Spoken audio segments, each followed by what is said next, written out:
Welcome back to the Angry Man podcast with Jason and Greg. So I need to make sure that you guys can hear me. I was having a little technical difficulties there, real quick, but I'm here. I'm here. What's going on, man? Let me know. Mic check. Mic check. Can y'all hear me?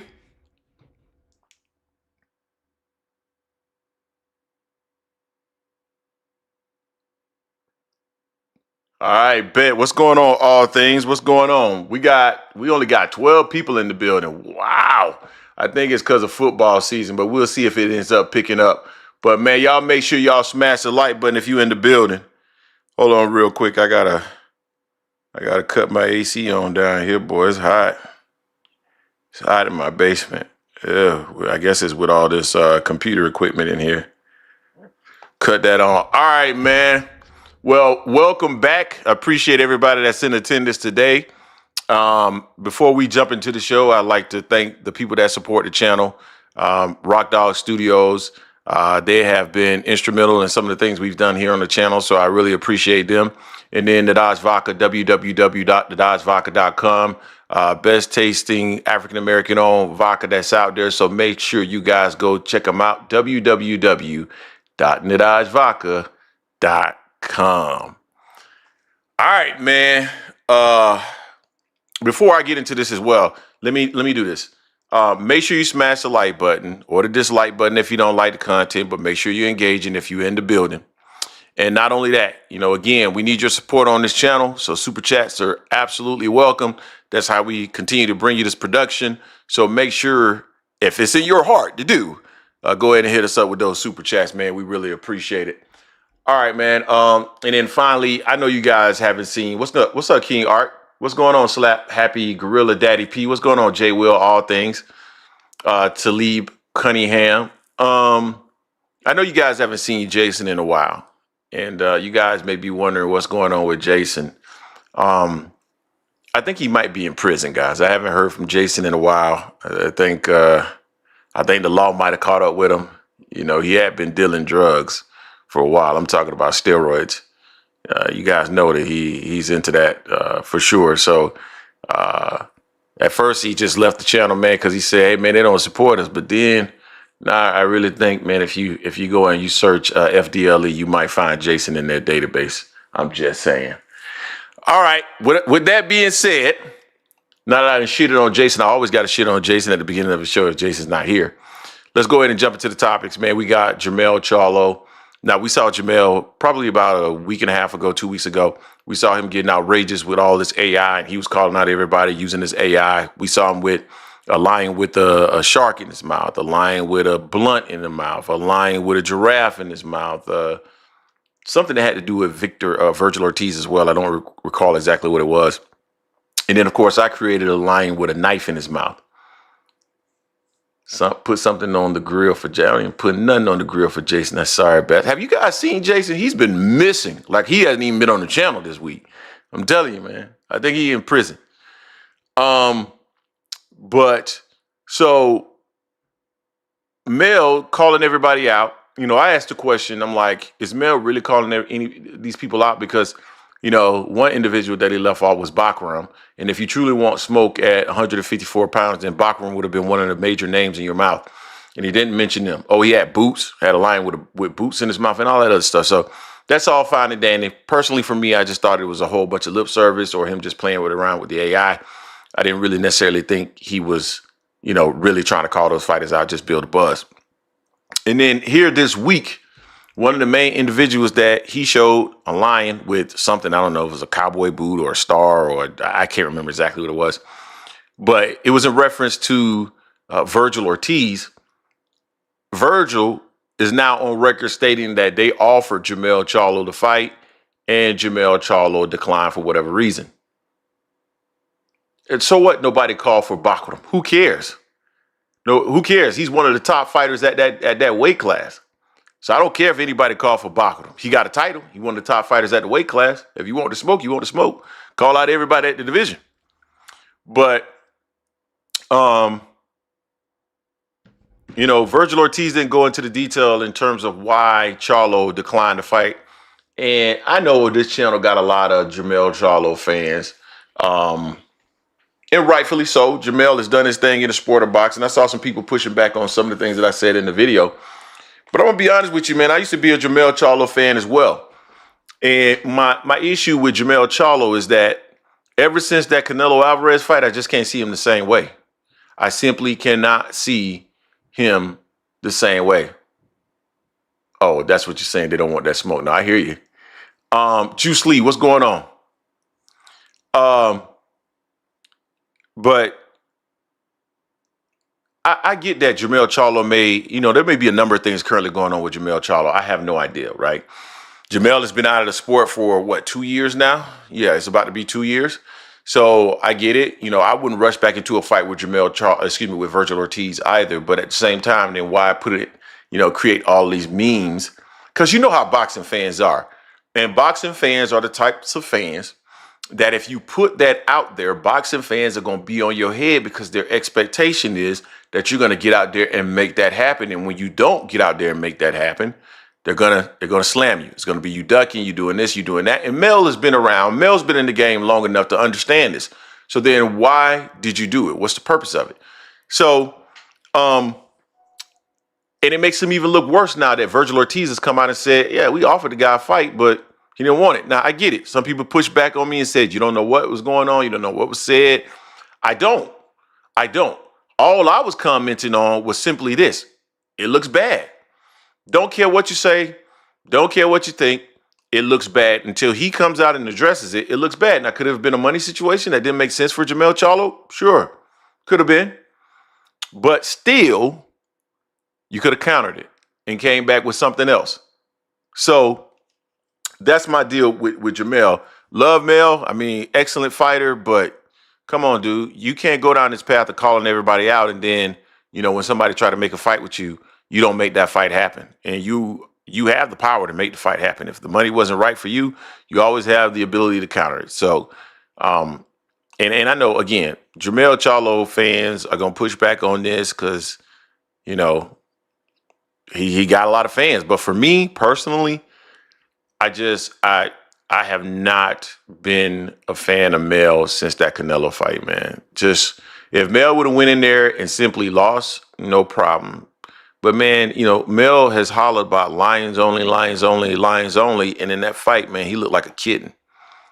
And so that's been my biggest issue with him, man. I can't, I'm struggling with Mel because of that. So until he gets back into the ring and redeems himself, my view of Jemell Charlo is going to be jaded, if you will. So we'll see what ends up happening. We'll see if he ends up coming out with a plausible excuse for why he didn't face Virgil Ortiz or at least counter him and make that fight happen. But yeah, we'll see what ends up happening there. I see that we have some more people that joined the building. We got 31 people in the building, 15 likes. Make sure you smash the like button or the dislike button if you don't like the content, but make sure you are engaging with the content that's necessary for us to continue to grow. We are at 24,100 and some change now. Been growing all week.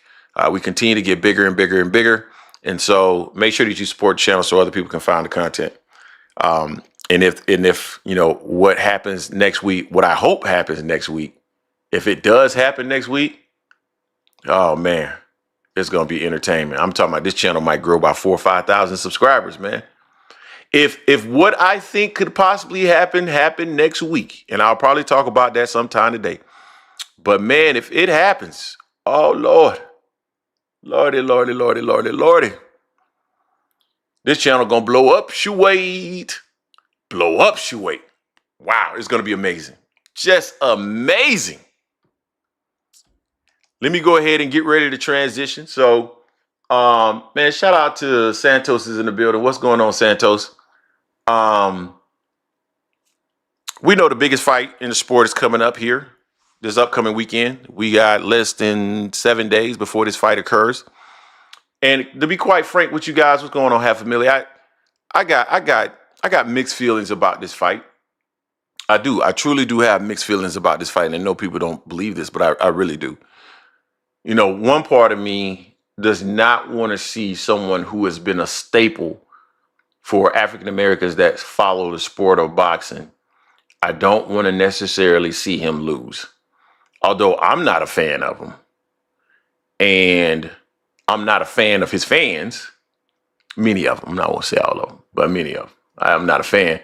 But, it will be bittersweet for me if Terence Crawford loses this coming up weekend. Because, again, he's been a staple of the African-American community relative to boxing.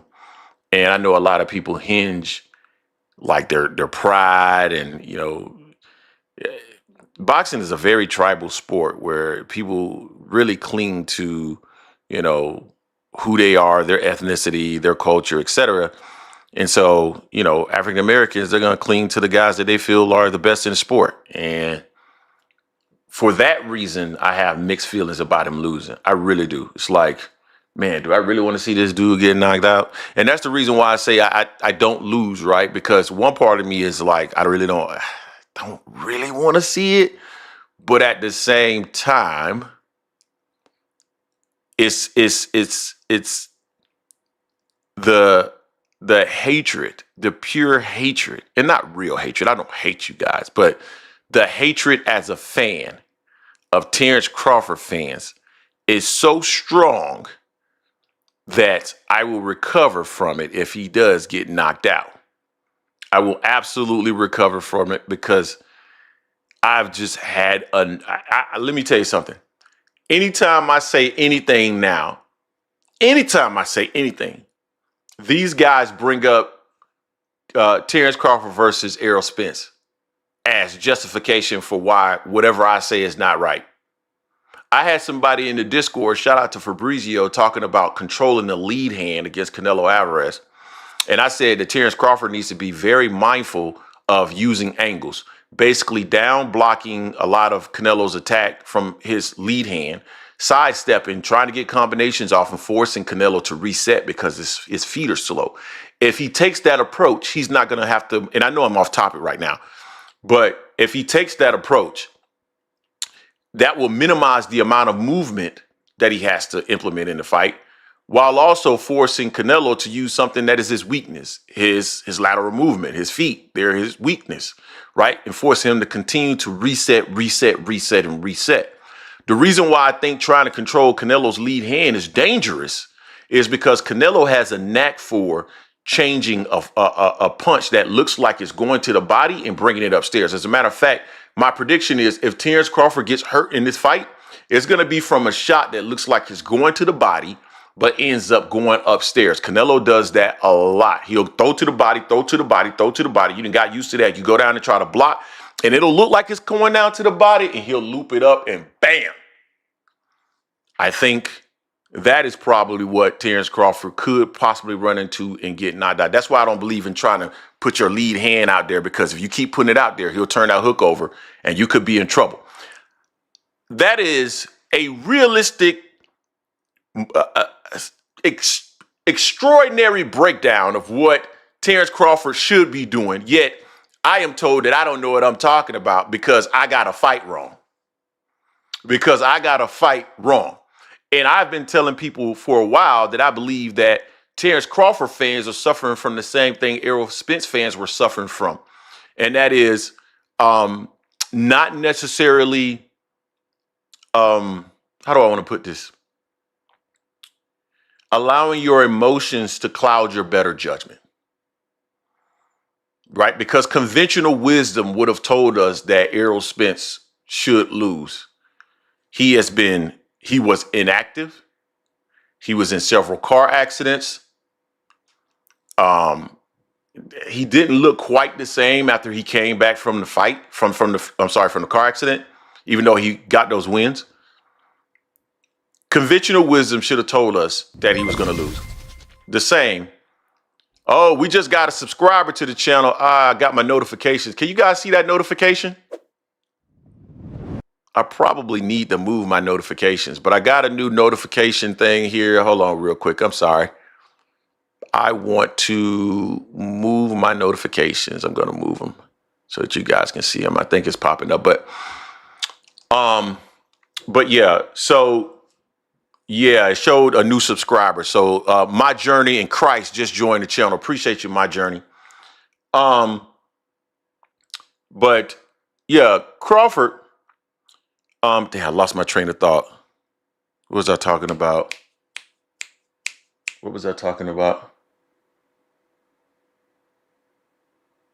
God dang it, I lost my train of thought. I hate when that happens. I was about to go down. I was talking about Terence Crawford and what he needs to do to win the fight. Anyhow, I'll just keep going down that path. So Crawford's chances to win this fight, I mean, he definitely has a chance to win this fight. But at the end of the day, you know, his fans, I've just gotten to a point with his fans that I'm struggling with those guys now. And for me, if he loses, he loses. And I will benefit from the loss. If he wins, oh, yeah, I was talking about, Spence fans. That's right. Appreciate you, King Art. Yeah, so I was talking about conventional wisdom and the fact that we should have seen it coming. So similarly, if you look at Terence Crawford, he's the smaller man moving up. He has, in the last 2 years, Terence Crawford has fought twice. According to some people internally, I don't know if this is true or not, but Terence Crawford was actually hurt. I think he had some kind of hand injury back in May. So you're talking about inactivity, a small guy coming up against a guy that is very, very, maybe not as skilled as him, but very, very skilled, can punch, and is known to have a granite chin. And on top of that, has actually been active and is considered the favorite going into this fight, similarly to Terence Crawford. Conventional wisdom would suggest that Terence Crawford is going to lose. But because of some of the things that Terence Crawford fans have seen and that they were able to predict what was going to happen with Errol Spence, they now believe that this is also the case with Canelo Alvarez. And I'm personally struggling to see that be the case. I truly am. But we'll see what ends up happening. We're going to talk about a little bit more about that as the show go on. By the way, maybe I'll wait. Yeah, maybe I'll wait. I might play you guys. I've been working on. So the day after the fight, if Terence Crawford loses, this is an if Terence Crawford loses, we're going to do a morning after show, and we're going to do our normal show at 4 p.m. Eastern Standard Time.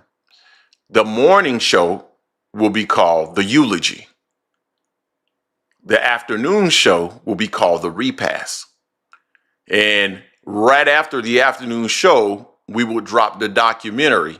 It will be called A Long Kiss Goodnight, The Destruction of Terence Crawford. So I got this all planned out if it ends up happening in that way. If not, then we'll just do our normal regular show and we'll pretend that the win didn't even happen. But I've been working on some of this. I actually played a clip of the documentary, maybe it was 2 or 3 weeks ago. And I'm probably like about 20, 21 minutes in. And I'm probably like around late 2024. So this week I plan to do all of 2025 right up until the fight and then see what ends up happening during the fight. So it'll be Shelton Moore. What's going on, man? But I got the intro. Do y'all want to hear the intro of the morning after show? It's going to be called The Eulogy. Do you guys want to hear a snippet of it? You want to hear a snippet of what it'll sound like the next morning if Terence Crawford ends up losing? I actually dropped it in our Discord for some of the people to hear. They found it funny.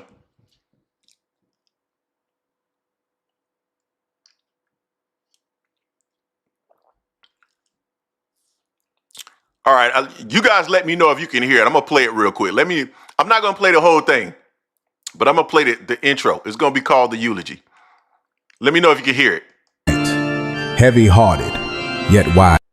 Did y'all hear that? Wide-eyed. Did y'all hear that?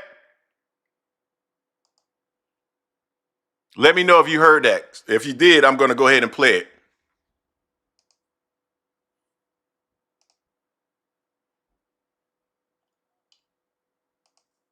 All right, so let me go ahead and play. Let me bring it up.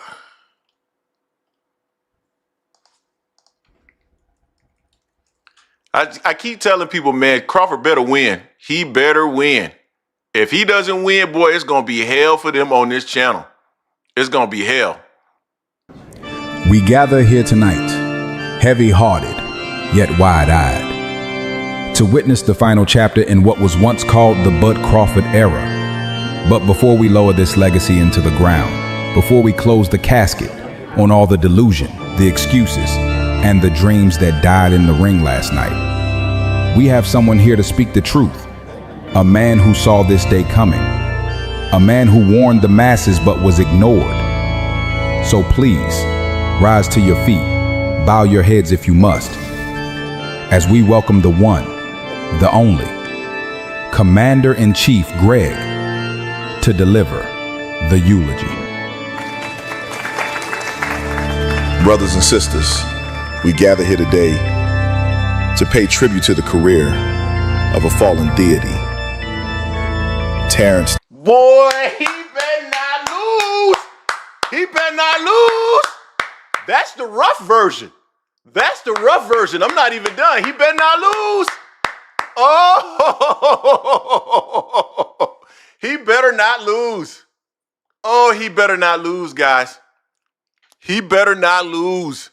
The documentary is going to be on fuego. It's going to be on fuego. Did y'all hear me come in? Woo!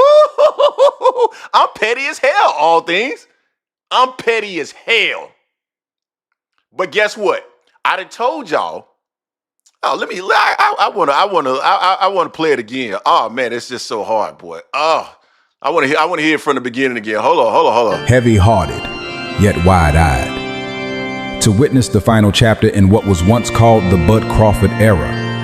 But before we lower this legacy into the ground, before we close the casket on all the delusion, the excuses, and the dreams that died in the ring last night, we have someone here to speak the truth. A man who saw this day coming. A man who warned the masses but was ignored. So please, rise to your feet, bow your heads if you must, as we welcome the one, the only, Commander-in-Chief Greg, to deliver the eulogy. Brothers and sisters, we gather here today to pay tribute to the career of a fallen deity, Terence "Dud" Crawford, the man once deemed unbeatable, unstoppable, untouchable. Woo! Can't nobody in YouTube boxing do what we do here on the Angry Man podcast. Nobody brings you the level of entertainment we do. You do not see it. So you ask me what happens if he loses? Well, the next day, instead of it being a long kiss goodnight, the destruction of Terence Crawford, it becomes a long kiss goodnight, the cloud that hangs over the win of Terence Crawford over Canelo Alvarez. Either way it goes, I win. I win. I'm going to win no matter what. So, yeah, man, look, he better not lose. He better not lose. Because if he lose, boy, it's going to be nasty. It's going to be nasty. Oh, it's going to be nasty. So, man, I got all sidetracked, man. But before I jump into the next topic, oh, he won't? Okay. Starry Night say, not going to lie, that was fire, even though Bud going to win on the 13th. He better. He better. All I'm doing is giving you a snippet of exactly what's going to. This is the type of stuff that's going to end up coming if he loses. I'm letting you guys know. This is what's going to happen if he loses. It's going to be epic. You guys won't be able to stop me from talking. It will be absolutely epic. Epic. But anyway, smash the like button, man. You see the work that I'm putting in over here, man. Come on, y'all. Man, that's some of the dopest stuff you ever want to hear from anybody on YouTube, man. Smash the like button, man. Come on, fam. Smash the like button. Y'all ain't heard nothing like that before. You ain't heard nothing like that from and no disrespect to them, but you ain't heard nothing like that from boxing ego. You ain't heard nothing like that from Champ Side. You ain't heard nothing like that from I don't know, what's the other dude's name? God, I'm losing his name right now. He big too. I need y'all to get the likes up, man. Come on, man. Respect the channel, respect the grind. Blue blood. Nobody can run it like that. On YouTube boxing, nobody can do that. Smash the like button, fam. Smash. We got 88 people in the building, but only 34 likes. Smash the like button, man. Even if you're a Bud fan, you know, man, can't nobody else do it like that. Smash the like button. All right, man. Teddy Atlas talked about Canelo Alvarez and the fact that he was sparring with Jerron Boots Ennis, and he brought up an interesting point, one that I don't know if I actually agree with, but he did bring up an interesting point. He talked about bringing someone like Jerron Boots Innocent to camp could be what could be considered very tough sparring. And I don't know if he was going based off of some of the things that we've heard about supposedly Boots, blackening Canelo's eye and making Canelo quit in the third round and just a bunch of crazy stuff that's out there. But, he mentioned the hard sparring and Canelo being an individual who is up in age right now. You want to train smarter and not harder. And all of that makes sense. But my thing is, Canelo Alvarez has been around for a while. His team, they're not dumb. They know how old he is. And if you believe that they're going to allow Jerron Ennis, even if he has the capability to do so, which I don't believe he does, but let's say he had the ability to come in there and just beat up on Canelo in 3 rounds. You think they're going to just allow that to happen with Canelo having a few rounds?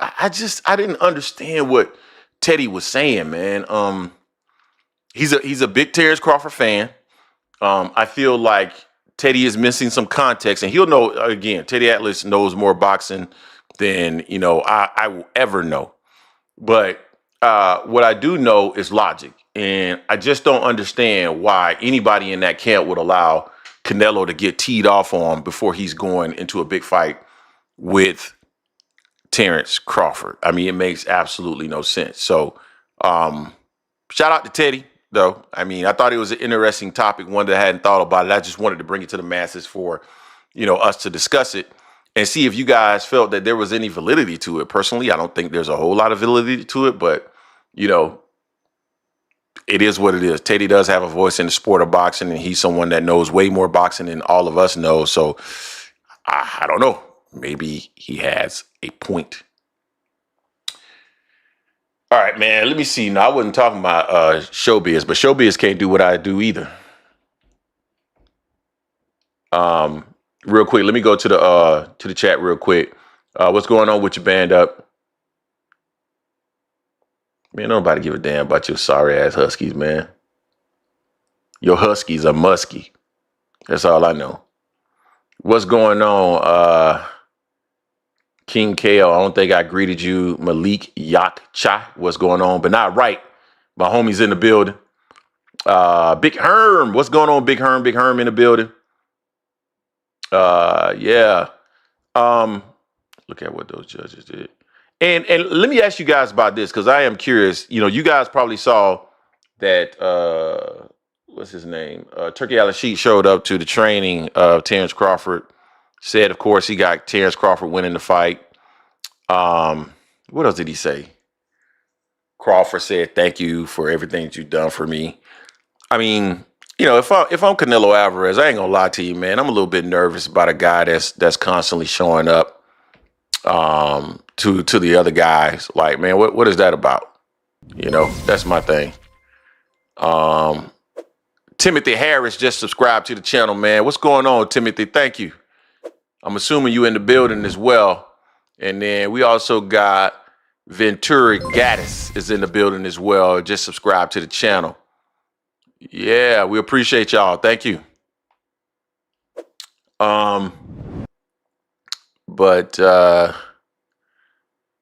Yeah, I don't know, man. I just feel if I'm Canelo Alvarez, I'm worried, man. If this thing goes to the card, I'm worried.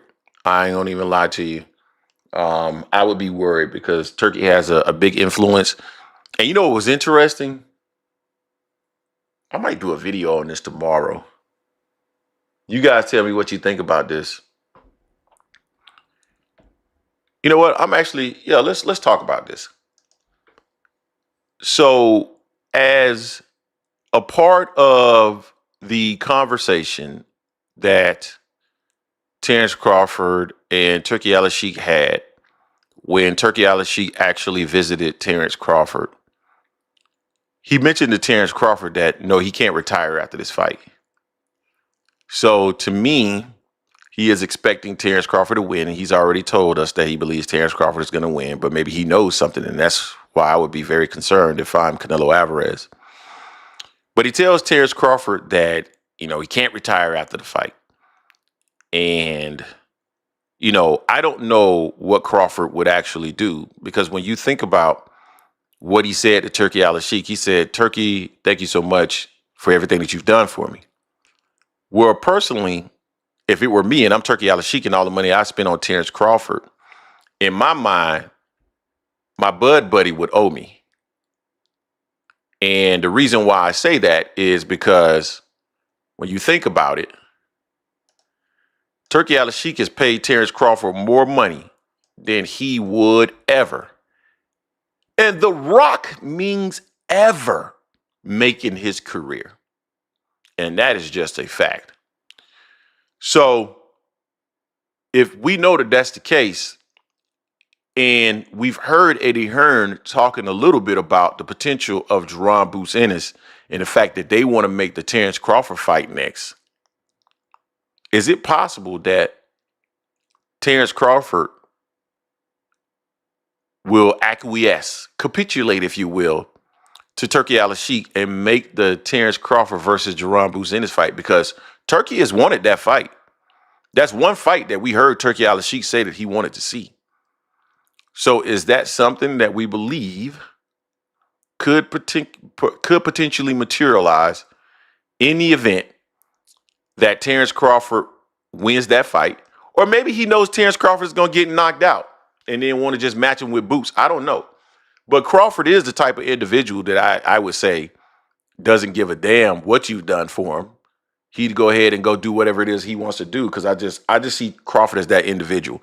Crawford, and this is just me, I just feel like, and I'm talking strictly boxing, but I just feel like, in my opinion, Terence Crawford is the type of individual that really doesn't give a damn what you've done for him. It's about him. And I'm strictly talking about boxing. And he's going to move however it is he wants to move. And so regardless of the amount of money that Turki Al-Sheikh offer him, unless Turki Al-Sheikh already had him tied to a contract, he's probably not going to do it. And if I was Turki, I would have made him sign a contract. You want this the same thing he did to Canelo? You want this bag? You need to fight Terence Crawford? Then make Terence Crawford. Hey, you want this bag? You got to fight Jaron Ennis. I'm not saying Kiera Williams. I'm not saying that Crawford is a bad individual personally. I don't know Terence Crawford to say bad individually personally. But I'm talking about how he's moved in boxing. To me, would suggest he doesn't really give a shit. Comments like, we need to go ahead and get this front end money because these pay-per-views aren't making any money. I mean, come on, Doc. Oh, Blake hit us with the $1.99. Appreciate you. Let me see what Blake said. I got to start these super chats, man. I'm still working on my super chat notification, y'all. So give me time. I'm getting it there. But Blake just said, Big G, come with it next weekend. Nello taking this win. Break him down and get the W. Crawford nice, but Nello not going to be weight drained like EJ. Also, Nose Canes week 5 shaping up to be fire. Facts. Although I hope Miami loses every motherfucking game they ever play, I gotta say that right now they look like two pretty good teams as it stands right now. So we'll see what ends up hating. Jersey Bob say, stop hating all you need is a person to pay you. Yeah, whatever. No hate. I'm not hating Crawford. And again, I'm not talking about Terence Crawford personally. I don't know Terence Crawford personally. I'm just talking about how I've seen him move in the sport of boxing. It's not something that I personally care for. And it's just my opinion. Again, could be wrong. But I personally have never liked how Crawford moves. So that's just the way that I see it. So he may like, and I'll be honest with you, I've heard from someone who I like as a person, someone who I trust as a person, told me that Bomac is cool as hell. I had the opportunity to have one of Terence Crawford's cousins on, and he was cool as hell. So I don't have a problem with them personally. I think I think as human beings, they're probably great people. I talk strictly about boxing. It's not personal for me, and I know a lot of boxers take all this stuff personal. For me, it's not personal. And I know a lot of people, they live off of this stuff too, man. Like that's boxing is like their thing, and that's what they feel that they are great at, and so that's how they move. So I understand, and it is what it is. Anywho, so yeah, we need to go to the next topic. I've been trying to do some work on these notifications while we're talking here, but we got EGOD hit us with the 499. EGOD, I don't know if your notification came up, brother. I'm gonna replay that notification though. There we go. EGOD super chat with the 499. He said, "Can we talk about Bud's sloppy inside footwork? Let's get tangled, lazy defense, punches down. I think Canelo's going to knock him out with an uppercut." Ooh. Yeah, we're going to talk about it, E-Guy. We're going to talk about it. We're going to talk about it because I'm going to open up the phone lines. And I know we're going to get into the details of this because there are going to be people that are going to jump on the line. We got the Bud buddies that are going to call in. They're going to push back. And we'll get the opportunity to talk about all that for sure. But let's talk about Joe Diaz. You guys are familiar with Joe Diaz, right? Former trainer of Timothy Bradley. Current trainer of Israel Madrimov.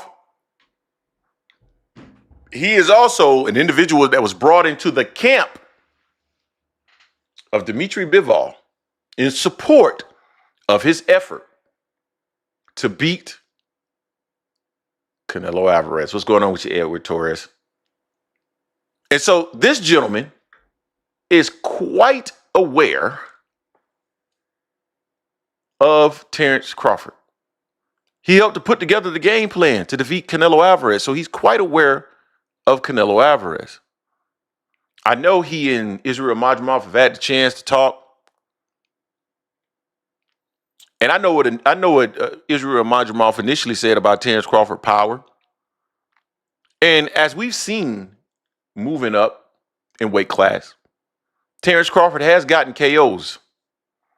But I think we would all agree that Terence Crawford has not demonstrated concussive power. He can get you up out of there, but honestly, I personally felt Sean Porter was fine. I felt Sean Porter was fine. Now, could he have ultimately succumbed to the onslaught of punches? Sure. But no one punch just had Sean Porter just like, out. Even Errol, who was getting caught, was never like just out on his feet. He was dazed. He was definitely stunned, but not concussive power. Move up against Israel Madrimov. Madrimov was pressing him. And I think with Canelo's going to be quite different. Canelo's neck, I swear his neck looks like it's this big. Seriously. And you could just tell the frame of fighters, right? So look at, and we're going to talk about this here in a second. As a matter of fact, we're going to go to this next. So, I'm not going to even jump into this. What's going on, 2 Cent Boxing? What's going on with your family? I'm not going to go into this, but Joe Diaz's assessment has to be taken seriously. And in my estimation, he is saying that Terence Crawford, based on what he has been able to evaluate as a coach, looking at both Canelo Alvarez and Terence Crawford, believes that there's no way that Terence Crawford is going to win this fight. And again, we talked about this earlier. Conventional wisdom would suggest he's not going to win. Conventional wisdom would suggest he's not going to win. So we'll see what ends up happening. I think personally, and Terence Crawford has actually said this in interviews, they have seen what they are considering a decline in Canelo Alvarez, and that is the only reason they're taking this fight, because they believe he has declined. And that could be their downfall. Well, not necessarily their downfall, because either way it goes, Terence Crawford's going to get a big bag for this, and he's going to be set up for generational wealth. And I wish him well in that regard. Go ahead and get your money. If somebody's willing to pay you something that you're not worth, go get it. But I suspect that this isn't going to go exactly right for old Bud Crawford, unfortunately. So we shall see. Before I move to the next topic, though, we got 135 people in the building, but we only got 46 likes, man. Come on, guys. Like, come on. Need y'all get the likes up, man. Come on, man. Support the channel, support the grind. Come on, man. The likes are free, fam. Go in there and smash the like button. It's real easy. This is how people find the content. This is how people find us. Because we're one of the fastest growing channels on. Do you guys remember after Errol Spence lost, how people thought our channel was going to die? They say, Greg, you guys are dead. You are dead. And I'm not going to lie. I'm not going to lie to y'all. There were a number of channels. I'm not going to put them out there. But there are a number of channels. I can think of 3 channels that came out when we came out that literally died. After that Errol Spence fight, can anybody name a channel? If you guys name a channel, no, you know what? I'm not going to read it off. But I'd be interested to see if you guys know some of these channels that ended up falling off during this time period. Toussaint, you might have actually been around during this time. I didn't know who you were at the time when we first started off. But yeah, there were a number of channels that fell off. We just kept growing.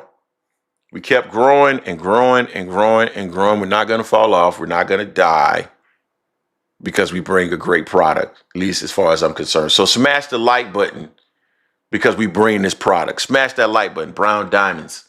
It's my first time seeing your name. Hey, Greg, you doing pre-damage control, promoting the Jerron Boots in his fight, a.k.a. Jathong Booty Enos. I like coping mechanisms.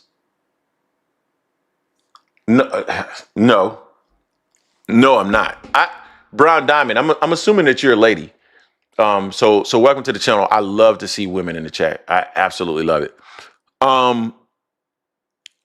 As I've told you guys on multiple occasions. Oh, Dizzy hit us with the $1.99. My bad, Dizzy. Let me see what's Greg, how much Team Canelo paid you? Nothing. Viva Mexico! No, I have told you guys multiple times, no matter what happens in this fight, AM Sports Media wins. We win. We win. We're a boxing platform. If people come into the chat and they hate our guts, I'm fine with that. If you love us, I'm fine with that. But our boxing platform helps to drive the sport. So we win and you win because it provides a platform for you to take shots at your favorite or maybe your unfavorite content creator, etc. So there is no coping. If Crawford wins, he wins. Then I come up with a new thought process on how to discredit his win. E-God hit us with the $1.99. Bud need a virtuoso win. Canelo by 7th round TKO/KO.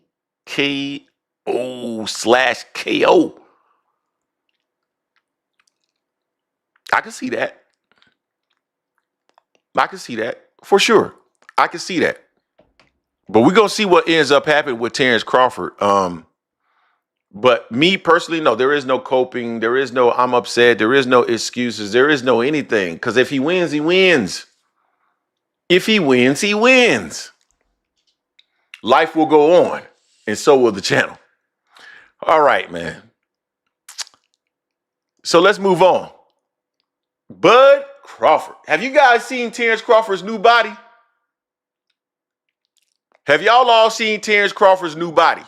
Just curious. I want to ask a question. And maybe this is where Brown Diamonds was going. Have you guys seen Bud's new body? If not, you know what? Let me go ahead and share it with y'all guys. Because y'all got to see this new Crawford body, man. It is freaking amazing. That's right, ladies and gentlemen. The new Bud Crawford. Man, that boy swole, y'all. I'm scared. I'm scared. Because I don't know how he put on this much muscle. Look at him. The brother is huge. Now, I still don't think he's on anything. But this is just, I mean, the man just has great genetics. Clearly, the man has great genetics.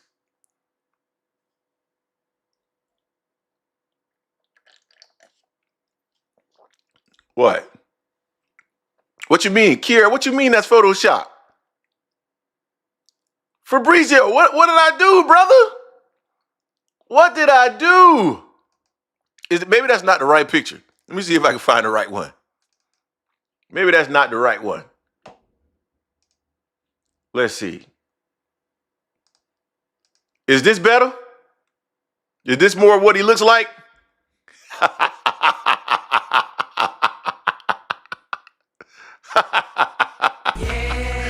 E-God hit us with the 499. E-God. Oh, no, I'm sorry. It's Dizzy hit us with the 499. My bad. At EGOT, you want to bet 1,000, we send the money to Greg, and then after the fight, he sends the 2K to the winner. I don't want nothing to do with y'all money, brother.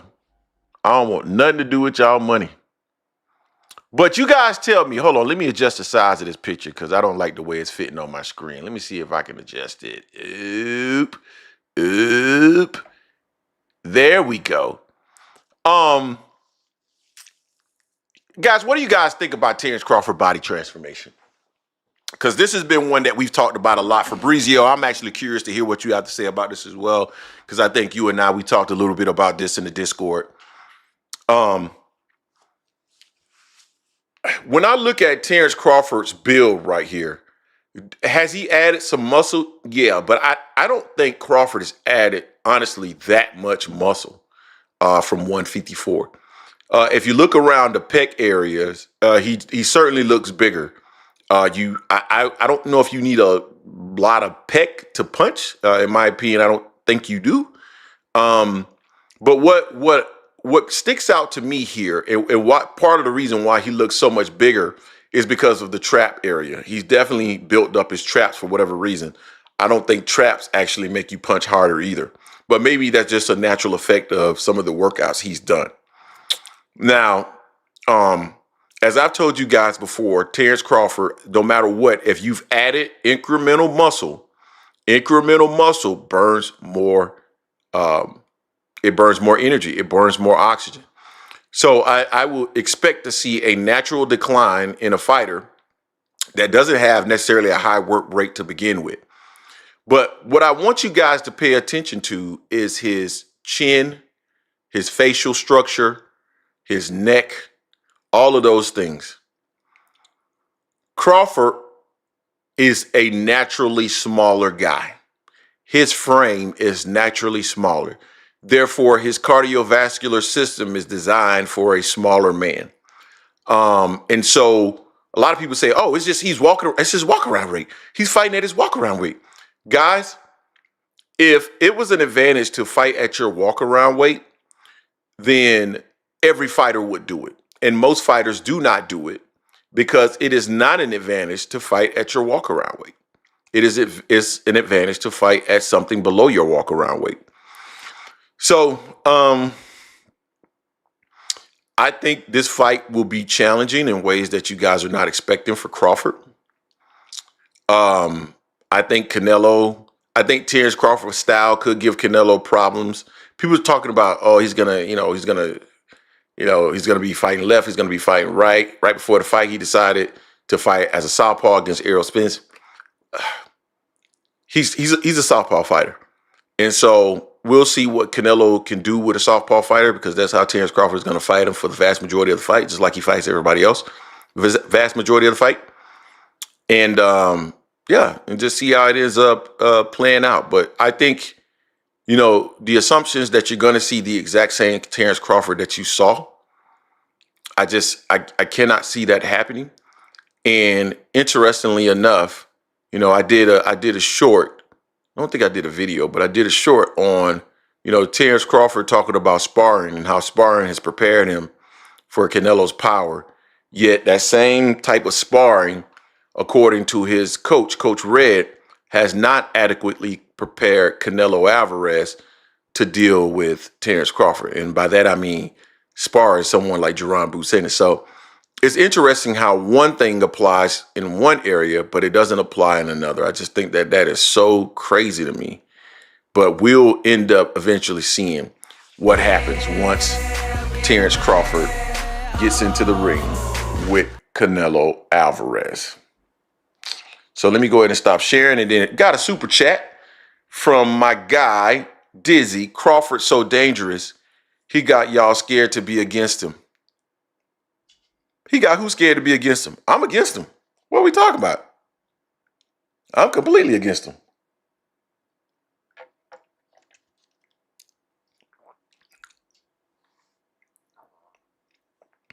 I'm not saying that, Jerry, I get what you're trying to say. I think the difference, though, is if you look at Canelo's frame is much bigger than Terence Crawford. His bone structure, his facial structure, his neck, everything is bigger naturally. Like, I'll give you an example. Like, back when I was in my 20s, man, I was pretty jacked. Jason can attest to this. I was pretty jacked. But the muscle that I was carrying was not what my natural body structure is. Canelo's natural body structure is probably a guy that should be in like low 200s, like his natural body structure. He's a dense guy. If you looked at me back then, I'm 200 pounds, and you compare me to a guy that's naturally just 200 pounds, you'd see the difference. I'm 200 pounds because of the muscle that I put on. But if you look at my overall frame, like my hands, my forearms, my neck, versus a guy that's just naturally 200 pounds getting out of the bed and just muscular, we look different. That's what I'm trying to tell you guys. They are different. Even though they're both 5'8", they are different. And so we'll see come fight night what Terence Crawford has. But we know what Canelo looks like at 5'8" at super middleweight. We have no idea what Terence Crawford looks like at 5'8", 168 pounds at super middleweight. We have no idea. And what people are assuming is that he's the same Terence Crawford that you saw at 47 and 54. And what I am assuming based off of science is that he will not be. That's it. That is it. I think I have one more topic. Yeah, man. Yeah, I do. Nah, man, I'm 6'1". I'm 6'1". I'm not 6'4". All right, and this is my last topic before I open up the phone lines. Where are we at? We had an hour already. Good Lord, man. Sometimes I just get to talking, and I lose track of time. But before I do that, though, before I move on, I got to implore you guys. Need y'all get the lights up, man. Come on, man. Support the channel, support the grind. We got 141 people in the building, and we got half those likes, 69. If you have not smashed the like button yet, please smash the like button so other people can find the content. Pretty please, smash that like button. We need to make sure that other people find this content.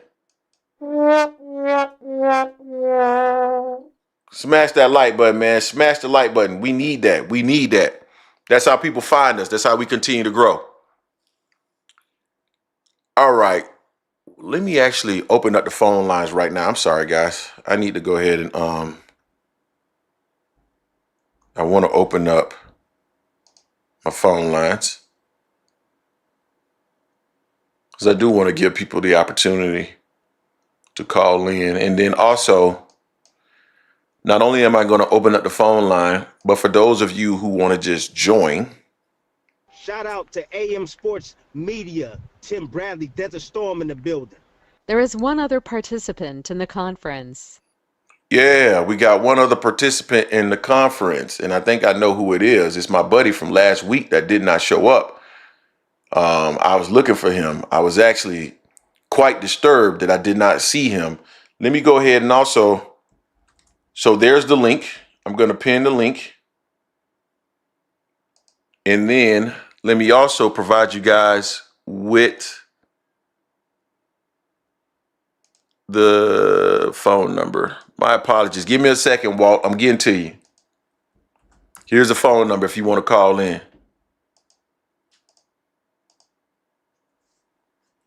Please announce yourself. Walter! What's going on, big bro? Man, you my big bro. What you talking about? I was looking for you last week.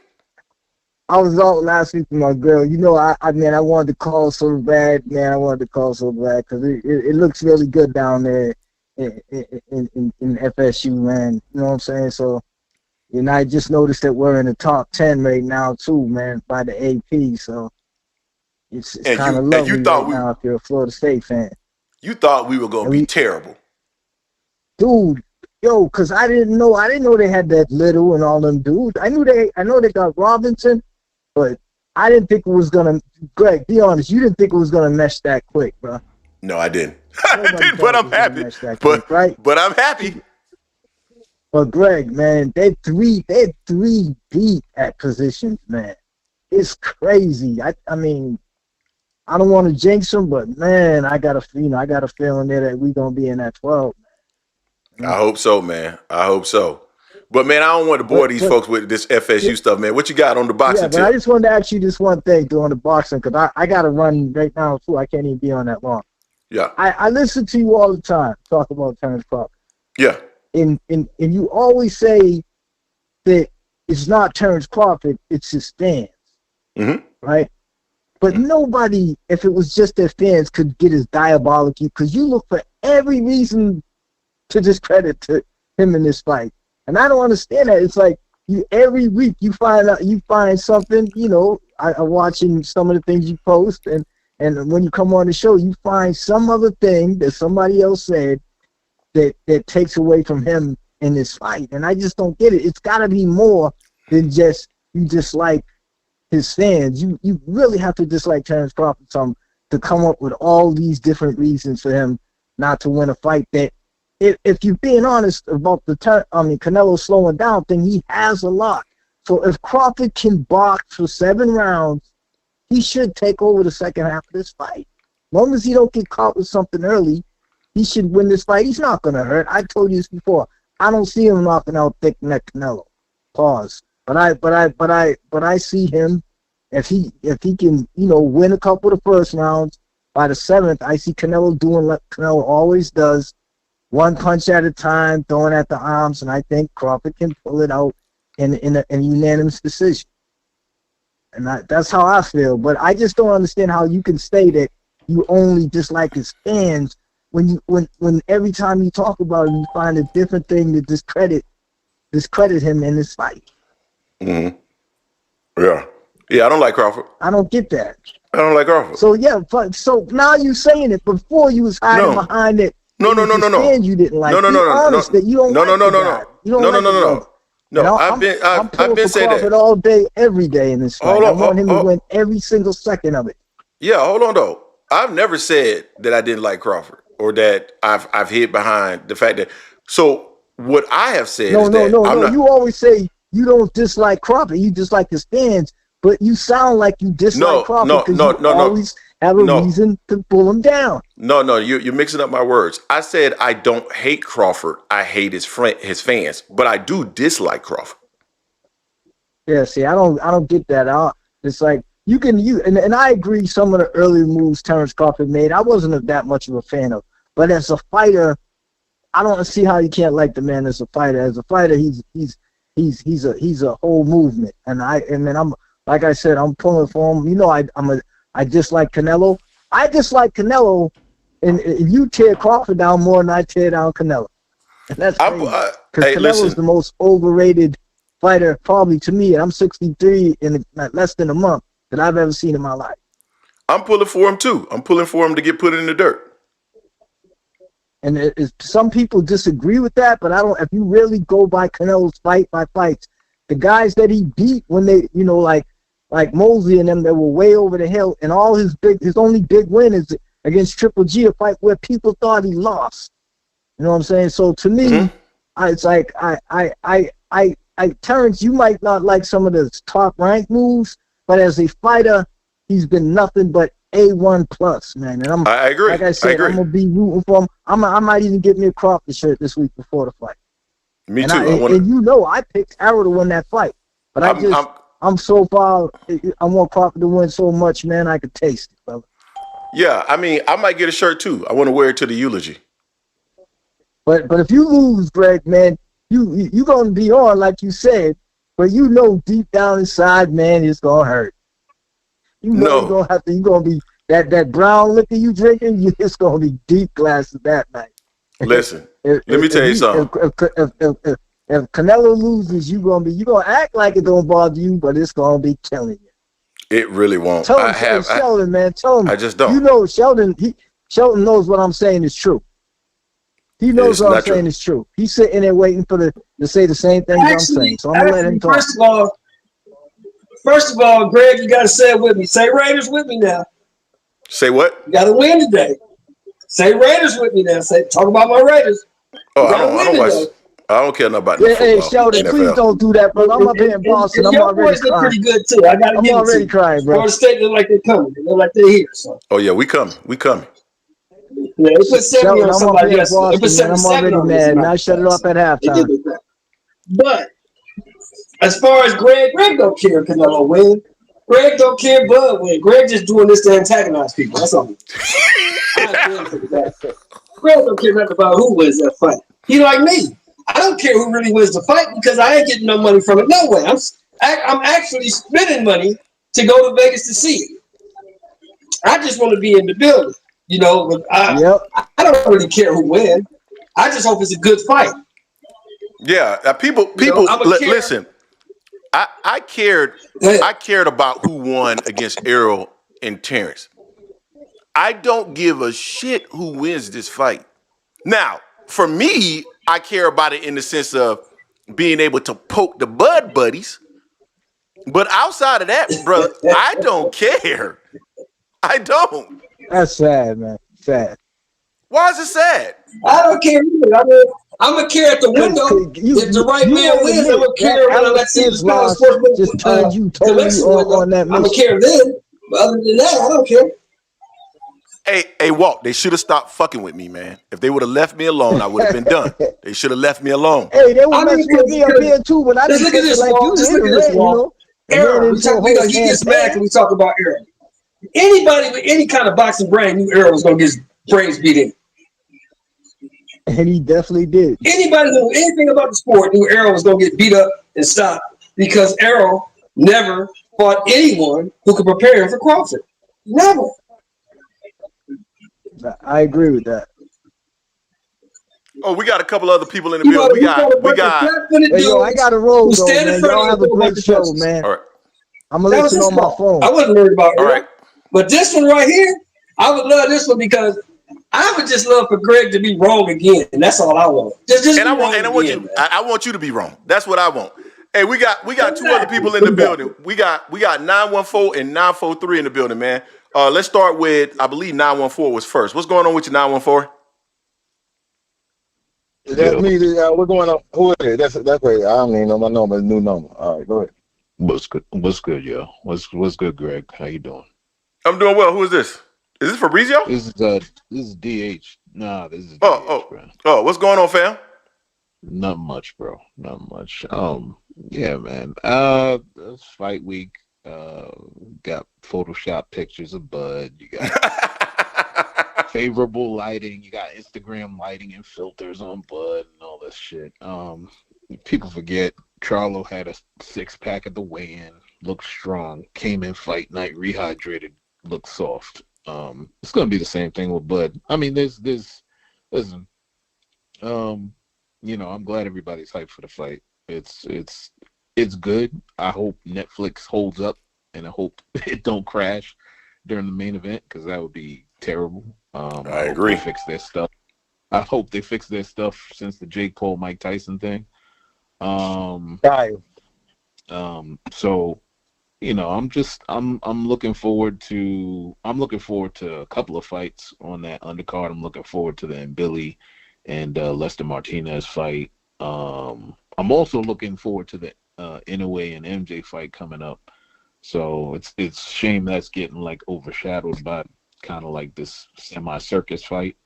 But there's a lot of good boxing, you know, happening soon. So I'm really excited about that. Yeah. And I've never seen so many like, you know, retirees and close to retirees so emotional about another man. I'll just put it that way. Are you talking about Crawford?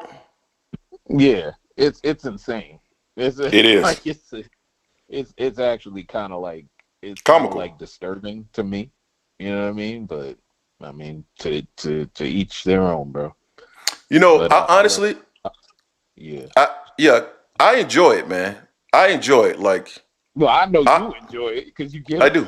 You get more interaction and you get more. I forgot what the YouTubers say. Engagement. So, yeah. But for me, man, people thought that it was tough for us to come on the next day when Errol lose or lost. I love being the villain, bro. I love it.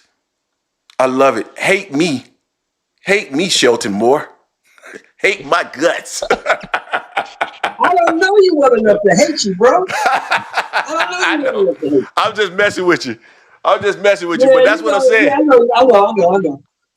But that's my thing, man. I go through and I read the comments, man, and I like the vitriol, man. I like it. So I ain't got no problem with it. But hold on, let me get 943 in the building too. I think this is Mr. Too Rich. I respect the belts. Yeah, they're too rich, man. You know, man, what's going on, man? I know that was you. Sense, man. What's going on, Brett, man? Counter arm. I'm gonna say this, man. It's the biggest fight in boxing, man. And you know, for some people say we ain't asked for this fight. Well, who giving you a fight you asked for? And the last fight you asked for, it was Crawford that gave it to you, and he's back with another big fight. So now, when you look at the tail of the tape, I'm gonna say this: what people not looking at. Terence Crawford got the ability to stand toe to toe while being on the outside. That's because of the 4-inch. Oh, go ahead. You hear me? I'm not saying anything. We hear you. Oh, okay. So Terence Crawford had the ability to stand toe to toe while being slightly on the outside because his 4-inch arm reach. Canelo has a 70-inch arm reach, so even when he pull a counter, Crawford is going to be able to lean back, and he's going to follow that jab back with an overhand right, like we see him do on numerous occasions. Canelo won't see that punch coming over the top. Okay, we know Crawford has the ability to hit you with a shot you don't see. How is he going to do that? By a well-timed jab. It could be a single jab if Canelo swings first, but if Canelo also is a counterpunch, so Crawford going to need a double jab. Throw the first jab out there. Canelo's going to try to counter it. We're going to smash him with timing with the second jab. We're going to throw the wild left straight at him. He's going to cover up, and we're going to hook him with a right that he just does not see. You see what I mean? So Crawford combination punch is what's going to win this fight. It's what's won the fight against Madrigal. A stiff jab, we're going to keep Canelo at bay, just like it did with Madrigal. Because Madrigal, being the bigger guy, should have ran in there and demolished Crawford. But if you go back and look at the tape, look at the jabs. We ain't got to look at no other punch. Just watch the jabs. And when by the 4th, 5th round, after they see Canelo's face morphing like Errol Spence's face did, the corner's going to throw the towel in. There's too much money for Canelo to make. They're not going to let him get damaged because he's going to get hurt. Don't do him like that, man. You make Greg upset. See, Greg got his head down. Don't do like that. In an easy fight, not even a tough fight, an easy fight. Yo, I got a quick question for the panel. How Callum Smith, what's his reach? I don't know. Well, hey, I'm gonna get out here. Let me land my plane right quick. I gotta get it. I know how the emotions is. Like, give me 1 second to tell you this. This is the difference. When Canelo has a taller person with a reach, he has a big target. This time he's gonna fight a guy with a reach that is smaller, reducing his target and what he can see. And when Crawford gives him the angles, he's going to get hit shot. If you look at the Bivol fight, long as Bivol was punching, Canelo was not punching. He does not punch while you punching. He waits till you stop and he's trying to counter. But it's going to be a great fight. We're going to see how it play out, man. Greg, appreciate you letting me come. I'm being in the chat, man. I got to go right now, but I'll be in the chat listening. Yeah, I appreciate you, man. Thank you. As Shelton Moore 914 and 757, I'm going to come to you, but I'm going to let me just say this real quick. As you guys can imagine, I totally disagree with him talking about Canelo walks you down and really doesn't punch. He doesn't give you much to actually throw at until he gets in range. And if Crawford throws with Canelo, it could be very dangerous. So I hear what he's trying to say. We could pull any scenario out of our ass and say that that's going to get executed. But again, honestly, we don't know. I've said I think there's a path to Terence Crawford winning. I really do believe that there's a path to Terence Crawford winning. I also believe that there's a path to Terence Crawford getting knocked the fuck out. 757, what's going on? What's going on?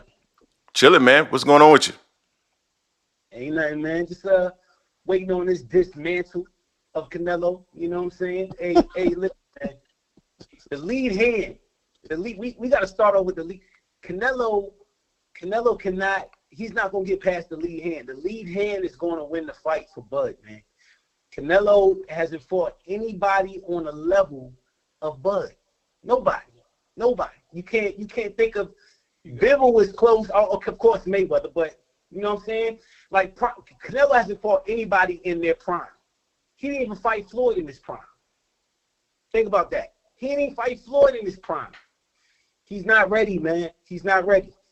It's gonna be a dismantling. I'm telling you. Wow. And you kind of told yourself, man. You said you was mad about the Canelo, about the Bud and the Spitz. That's why you be going so hard on Bud. I get it now. I get it now, man. I get it. Can I ask you a question? Huh? Can I ask you a question? It's not a question. That's just a fact. You just said it. I'm asking you a question. Can I ask you a question? Is what I said. Oh yeah. Go ahead. Emotional. So who has Terence Crawford fought that was in their prime? He fought Victor Postal when he was. He fought. Hold on. He fought undefeated Gamboa when Gamboa was dangerous and Gamboa was supposed to be the next thing coming. He fought Errol Spence, of course. He stopped Sean Porter when nobody stopped Sean Porter. Sean Porter with facts. Can I respond to that? Victor Postal was a hype job. Victor Postal was a hype job that was tied to Freddie Roach and HBO wanted to promote. Gamboa was a small guy moving up in weight. Errol Spence had already been damaged by car accidents and was not even looking the same in his comeback fights. Try again. And hold on. And finally. That's where you got to stop, Greg. Hold on. That's where you got to stop. Stop saying that because you would have said none of that shit before the fight. You would have said none of that shit before July 29th. Yeah, that's fine. That's fine. No. He wasn't washed up then, but hold on. Hindsight is 20/20, guys. That's what I just said. If you guys have been listening to me, I said if you look at conventional wisdom, and that's why a bunch of us, from a Spence perspective, was food. If you look at conventional wisdom, everything leading up to the fight should have told us that Spence was going to lose, similar to what Shelton Moore said. So I have acquiesced to that thought process. So now you cannot tell me that Errol Spence was this, that, and the third, specifically when we've heard Terence Crawford fans say that he wasn't like that and that he knew he was going to get destroyed. So let's stop with that, guys. You can't have it on both sides. I ain't seen not one Bud fan saying that there were plenty on this channel. There was plenty on this channel. There was plenty on this channel talking about. I told him that Errol was gonna get his ass beat because Errol wasn't good enough. I told him that for years. Exactly. Hey, Spence told him Bud told him 5 years ago he's gonna beat his ass. Yeah, and you guys said because the operative words in what you're saying though is that he was not good enough. So stop sitting up here and telling me then using him as a basis for saying he beats a really good fighter in his prime, but then you say Canelo has not fought any fighters in his prime. He fought a guy after a car accident, dog. By virtue of that, he's not in his prime. Sean Porter was 30-some years old and headed for retirement. By virtue of that, he was not in his prime. Okay, if he wasn't in his prime, how come nobody else could stop him? Why is it Bud? Hey, I'm sorry. That's great. stopped. That's great. He stopped him, but that does not prove that he was in his prime. Those are two different arguments. His daddy stopped. As a matter of fact, I would argue that because he hold on 757. I would actually argue that that's more justification that he wasn't in his prime because nobody had stopped him when he was in his prime, and when Terence Crawford fought him out of his prime, he stopped him. That's the way, and that's you trying to switch. Was Floyd in his prime when he waxed Canelo? My only point is I don't think you're making a good. Just answer the question. Was Floyd in his prime when he waxed Canelo's ass? Hold on. I'm gonna answer your question, but all I'm saying to 757 is that your basis for saying, Canelo's never fought a guy in his prime. I don't think either guy has. Now, okay, there we go. Cool. There we go. Cool. Yeah, I don't think either guy has. But you try to make an argument that doesn't make sense on Canelo's side. Well, let me say this. What you said makes sense on Canelo's side, but how you try to justify Bud to me doesn't make sense. And so that's where it disconnects for me. Because Canelo he fights guys. He either makes them come up. That's how he beat Caleb Plant. Come on, it was a smaller guy. Same thing he did to Charlo. Well, first off, he ducked Benavidez and true. Fair. Charlo. Facts. Back before they was in 54, he ducked them. 100%. You are spot on with all of that. You ain't lying. So we agree on something. But you can't start talking about Canelo bringing somebody up, but then give Terence Crawford credit for Gamboa, who he brought up. The fuck, man. No, he didn't make Gamboa come up, did he? Gamboa had just came up, bro. Oh my God, yo. Gamboa had just came up, bro. He might have had one fight at the division, but that was it. Yeah, but that means you win the division now. So what? He was a little guy trying to move up. That's not like you at 135 and then you coming up to this fight for right now for 140 fight. That's bringing him up, like Gervonta Tank Davis do to his opponents. That's not the same thing. Here we go. But what I'm saying is, my point is, Bud has fought guys in their prime and beaten them on even playing fields. Canelo, he don't fight. He does not fight guys on even playing fields. Oh, I don't disagree. I don't disagree with that. Like, I totally believe what you're saying. No, I actually agree with that. I just think on the other side, you're giving Crawford credit that he doesn't deserve. Like Gamboa looked like a small person in there. Soon as I saw him at the weigh-in, I knew he was gonna get destroyed. Like, come on, it's just like when I saw Rigondeaux against Lomachenko. Soon as I saw him at the weigh-in, I'm like, he's gonna get killed. But you're trying to give him full credit for that. I'm sorry, I don't see it. I didn't say that when Lomachenko was Rigondeaux because I respect Rigondeaux. Rigondeaux he's a puzzle. Skill. He won a puzzle that night. He got his ass whooped because he was too small. You right. I'll give you that. And that's the same thing that's gonna happen to Bud. The difference between Bud and Canelo is when there's a guy in there that's not supposed to be in there with Bud, he get him out of there. When Canelo fight a guy that's not supposed to be in there with him, they go to 12 rounds with him. It's a big difference. So let me ask you something, because again, your everything that you're saying, the context is what Terence Crawford has been. But we don't know what Terence Crawford is at 68. That's the reason why, like, to me, it's the unknown. I can agree with that. It's the unknown. That's the part that I don't understand the level of conviction. Man, my boy Shelton, boy, he cooking meat, boy, he doing his thing off in there.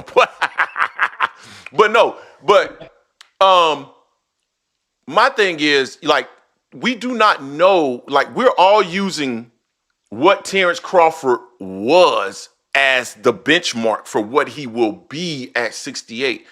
And my thought is that is impossible. He cannot be that. His timing will be a little bit slower. His speed will be a little bit slower. His endurance will be a little bit degraded. Not that he will be slower. That's not facts, though. Those are facts. No, those are facts. No, those are facts. Like 68, we don't know if he's gonna be slow. Oh, no, those are facts. I mean, I'm gonna tell you why those are facts. Let me tell you why those are facts. Let me tell you. No, But let me 757. Let me tell you why those facts. Let me tell you why those facts. Because if you could move up, put on muscle, maintain speed, endurance, and power, then there's no need for steroids. That's the reason why steroids exist, because you can't do all of it. That's exactly why I'm telling you some of those things will not be there. Now, will he be faster than Canelo? Absolutely. Will he have better reflexes than Canelo? Yeah. But they won't be the same of what you saw at 64. And all it takes is a little bit of mistiming. And we've seen Crawford get hit flush. If Canelo hits him flush, it might be time for him to go into night mode. See, that's the thing. Bud fights everybody different. Everybody's different. He don't fight nobody the same way. He adapts. That's not true. That's not true either. I would agree. He adapts. You can't use the Majimov fight because Majimov feints, and he don't have the footwork like Canelo. Wait a minute, and Majimov throws 500, 400 punches a fight. Against Canelo, he only threw like 200. Why do you think that is? But hold on, Canelo actually does feint. Now, if you want to say he doesn't have that same level of footwork, agree. I didn't say he don't feint. I said he don't feint as much as Majimov feinted more than he do punches. No, literally, you just said Canelo doesn't feint. Yeah, you did say that, bro. I said it wrong. I was saying he don't feint as much as Majimov, nor does he have footwork as Majimov. I got you. So let me ask you something, 757, because I got your number not saved. If he goes into the dirt Monday morning, I'm gonna call you. Sunday morning, I'm right on the phone with you. Because I'm gonna be there. My plane leaves on the 11th. I'll be there. Yo, you gonna be at the fight? Don't even worry about that. Because I'm gonna be collecting my money. Because I'm putting 500 on Bud. So are you gonna be at the fight? Yeah, I'm gonna be there. So Monday morning, I'm gonna call you specifically. Call you in so everybody can hear you crying. Sunday morning. Hey, that's fine with me. And if he wins, call me too. Don't just call me if he loses. No, I ain't gonna call you if you win.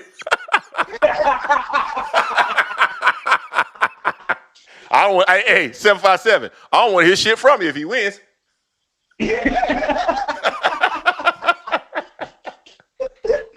Understood. Touche. But I hear what you're saying. And 914, I want to give you the chance to jump back in here because I feel like you had some things to say as well. But my thing is, I struggle with the notion that Terence Crawford will look like what he looked like. I want some of that what Shelton making, man. He ain't even inviting the brother over, man. I know you about to hit the grills, Shelton. You ain't even inviting the brother over. I moved up, he told you. I don't see what the difference is every time. If I was in Florida, you'd be the first person I invite over, so we can talk shit. Oh no. I'm in Georgia. Well, I'm in LA, so I'm a little far. Oh, I got you. Hey, I'm in Los Angeles. I didn't know you was in LA, man. For some reason I thought you were in Georgia. No, I'm in Los Angeles, brother. Oh, okay. I got you. 914, man. I gotta give you the chance to jump in, man. What you about to say? Yeah. So the only issue. Shelton, go on mute. Oh, I'm sorry. No worries. We're on mute. Hold on. Yeah, go ahead. I mean, the only problem I have with some of these breakdowns, some of these super fans on either side, is when people just don't deal with reality. And what happens is they start saying things that either proves that they don't actually watch the fights. They don't watch the fights. They either watch highlights, they watch YouTube videos, or they just watch opinion pieces and they actually don't watch the fights. So with Callum Smith, he has a 78-inch reach. I don't give a shit whether you're taller, there's a bigger target. I mean, do people know how Callum Smith fights? He fights behind the jab. He throws his lead hand out there, baits you in, throws sneaky uppercuts. That's how he fights. He fights with distance. Yeah, he does go in and sometimes not use his reach, but that's the reason why he just won against a 175 pounder, a British level dude, but he still won in a fight he was not favored in because he used his reach, because he used his lead hand, because he baited in and he outfought a 175 pounder. This is the person that Canelo battered. Canelo cut the ring off, cut the distance, and battered him. So I'm not gonna look too much into the reach thing because we've seen Canelo deal with more reach from a person that knows how to use their lead hand. So I'm not gonna get caught up in that. Yeah, we can say that Crawford is more dynamic, but Crawford doesn't have a great jab. He's not known for his jab. He paws with his jab. He flares his elbow out when he jabs.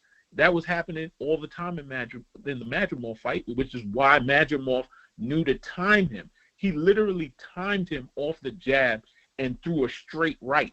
Dipped his head to the left, threw a straight right. He kept doing it. It's why Crawford kept getting hit. Anyway, with the Gamboa fight, that's just one point. With the Gamboa fight, Gamboa was one fight removed from moving up to lightweight after a layoff with the whole 50 Cent SMS promotions. People forget around that. They were hyping Gamboa up, but he wasn't even on the pound for pound list anymore.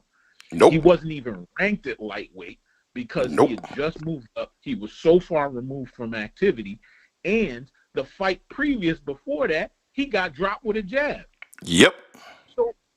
So people are really not remembering the times that we're talking about these fights. So I'm supposed to imagine that Gamboa at a weight that he really shouldn't have been at, a year removed from a fight in which he looked pedestrian. People were talking about that fight at the time that it was terrible. Like he looked like it was a boring fight. He dropped the dude in the first round, I think, at the end of the first round, and then the guy got up, no problem, and then ended up dropping him late in the fight with a jab. So it's like, so we're basically saying that Gamboa and Crawford don't even count that fight. He counts Postol and Ricky Burns. That's who his great fights are. Like that's what means the most to him. So all I'm saying is this. Like, if we're going to analyze the fight, we're going to break down the fights, be realistic, be honest, and there's a lot of dishonesty going on. I got to say. Yeah, that's my thing too. I'm sorry, 757. Real quick, that's my thing too. I think there is a lot of pushback from Terence Crawford fans in terms of any position that is slightly different from theirs. And I feel like, Crawford, he has a chance to win the fight, but I do feel that Crawford fans feel now emboldened because of what they were able to predict as it relates to Spence.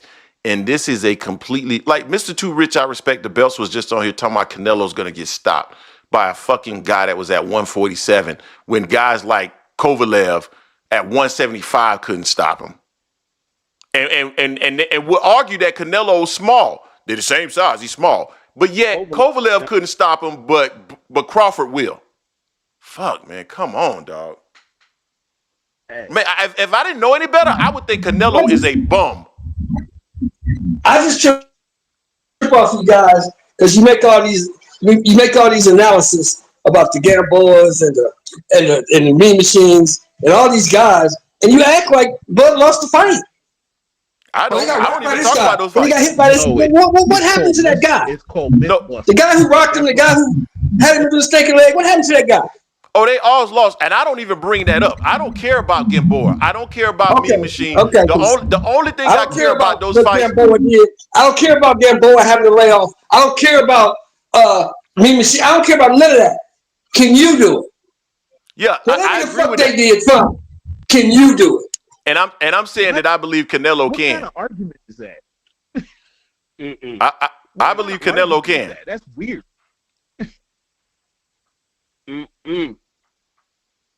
Because my thing is this. When we bring up, I don't bring up Gamboa because that's too long ago. When I talk about Mean Machine, when I talk about Madrimov, it's an example of anytime I've seen Terence Crawford in the ring, even Errol, they've all hit him clean. They've all hit him clean. And when I say clean, I mean not a glove in sight to block it. Clean. So if Canelo connects with you like that, but Canelo's a way bigger puncher at a bigger weight class. That's the point. To me, you know what that sounds like? That sounds like you're using the triangle theory. No. Just because he did it doesn't mean you can do it. Oh yeah, Canelo Just can. because Canelo he did it doesn't mean you can do it. No, Canelo will. Patterns. Whatever.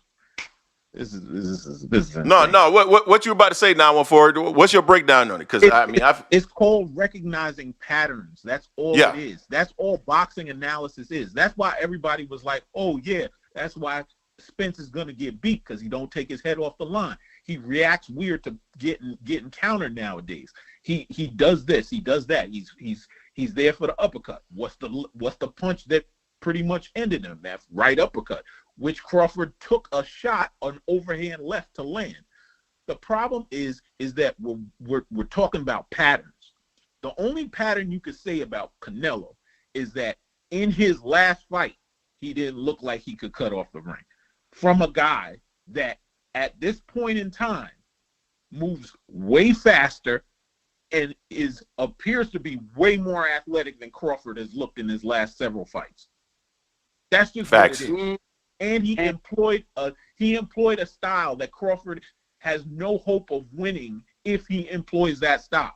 Crawford cannot fight like that for 12 rounds. No, Canelo is very. He throws the same combination. He used the double jab to get close, and here comes the right hand. It's the same thing. He does the same thing. Are you sure about that? Are you sure about that? I'm sure about that. 757. All right. 757.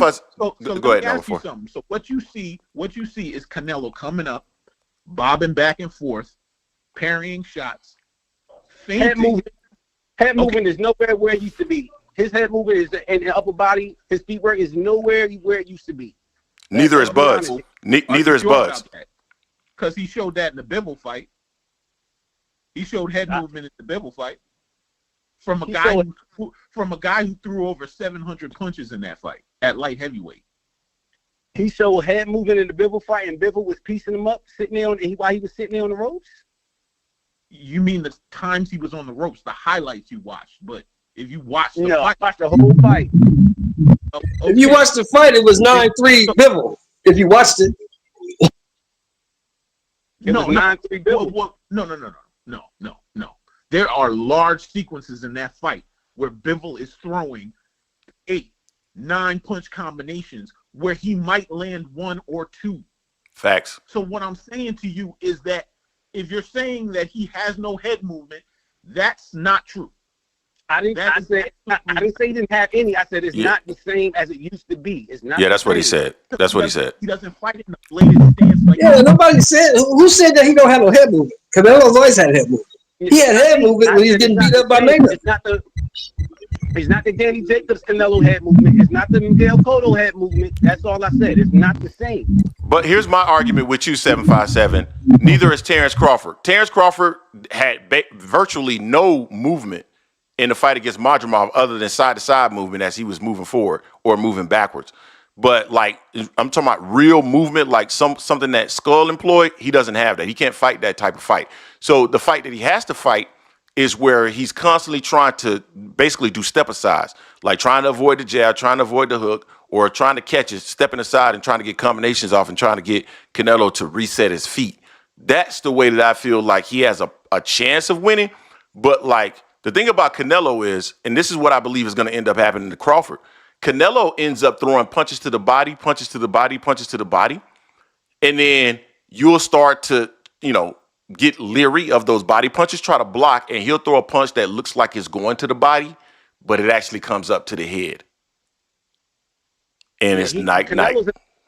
He'll look down and he make you think he's going down and he's coming up top. He's a master of that. Bud is ready for all that. Bud is too smart. He's too smart, too good, too much. Until he gets hit in the mouth. Man, what? How much? How do we know? You just said he been hit. You said he been hit. He been hit before. How do we know that Bud is this big old dog? Like, I get it. I get what you're saying. We all Bud's mean. He's just mean. How do we really know he's a dog, though? How do we? Oh, He just showed my guy's you. in the He building. just What's showed up? you. Cause He just showed what you he showed me? plenty of What he showed time. me? What he showed me? I got to get my boy in real quick. The boxing voice is in the building. I know he gonna talk about Terence Crawford and he got dog in him and all that, but I don't believe it. The boxing source. What's up? Talk to us. Yo, I mean, we got this thing coming up. But yeah, it's fight week. Everybody's amped. Everybody's hyped up. I'm looking forward to it. I'll be out there, from let's say Wednesday till the fight day. So it's gonna be really interesting to see what's gonna be going down, man. I think this is going to kind of like signal maybe the best fighter within this current generation or whatever it is. Now, past 25 years, I don't know about all that. There's a few fighters out there you put over them. But at least for this particular time period from maybe like the past 10 years, yeah, this is the fight to kind of like signify that. Yeah. Who you got winning? Man, I've been telling people this since February. I got Terence Crawford. Ooh. That's right. My thing about the Terence Crawford is that when it comes to like big fights or big moments, like he's just goes to another level when it comes to preparation and just getting amped up for the fight. I've talked with a couple of folks that have been around Terence Crawford's camp, at least for this particular camp, and they said that for this one it's completely different than like him preparing for his past few fights.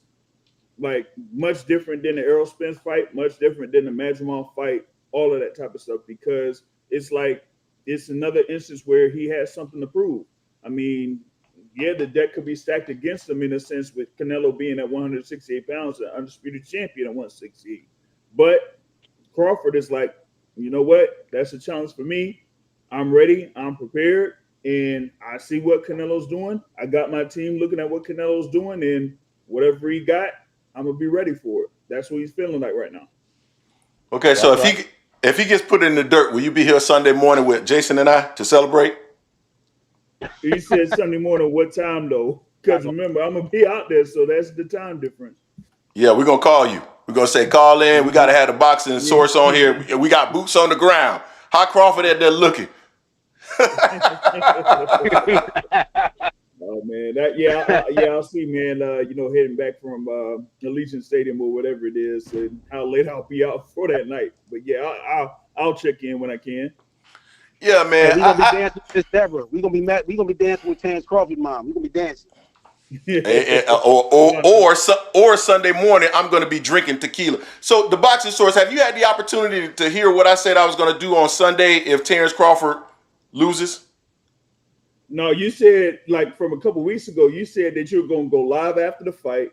Then you're going to go live again on Sunday morning. And then you're going to go live again on Sunday evening. Yeah. So the Sunday morning show is going to be called The Eulogy. I think I've seen it on the thing on the Discord. Discord. So then the evening show will be called The Repass.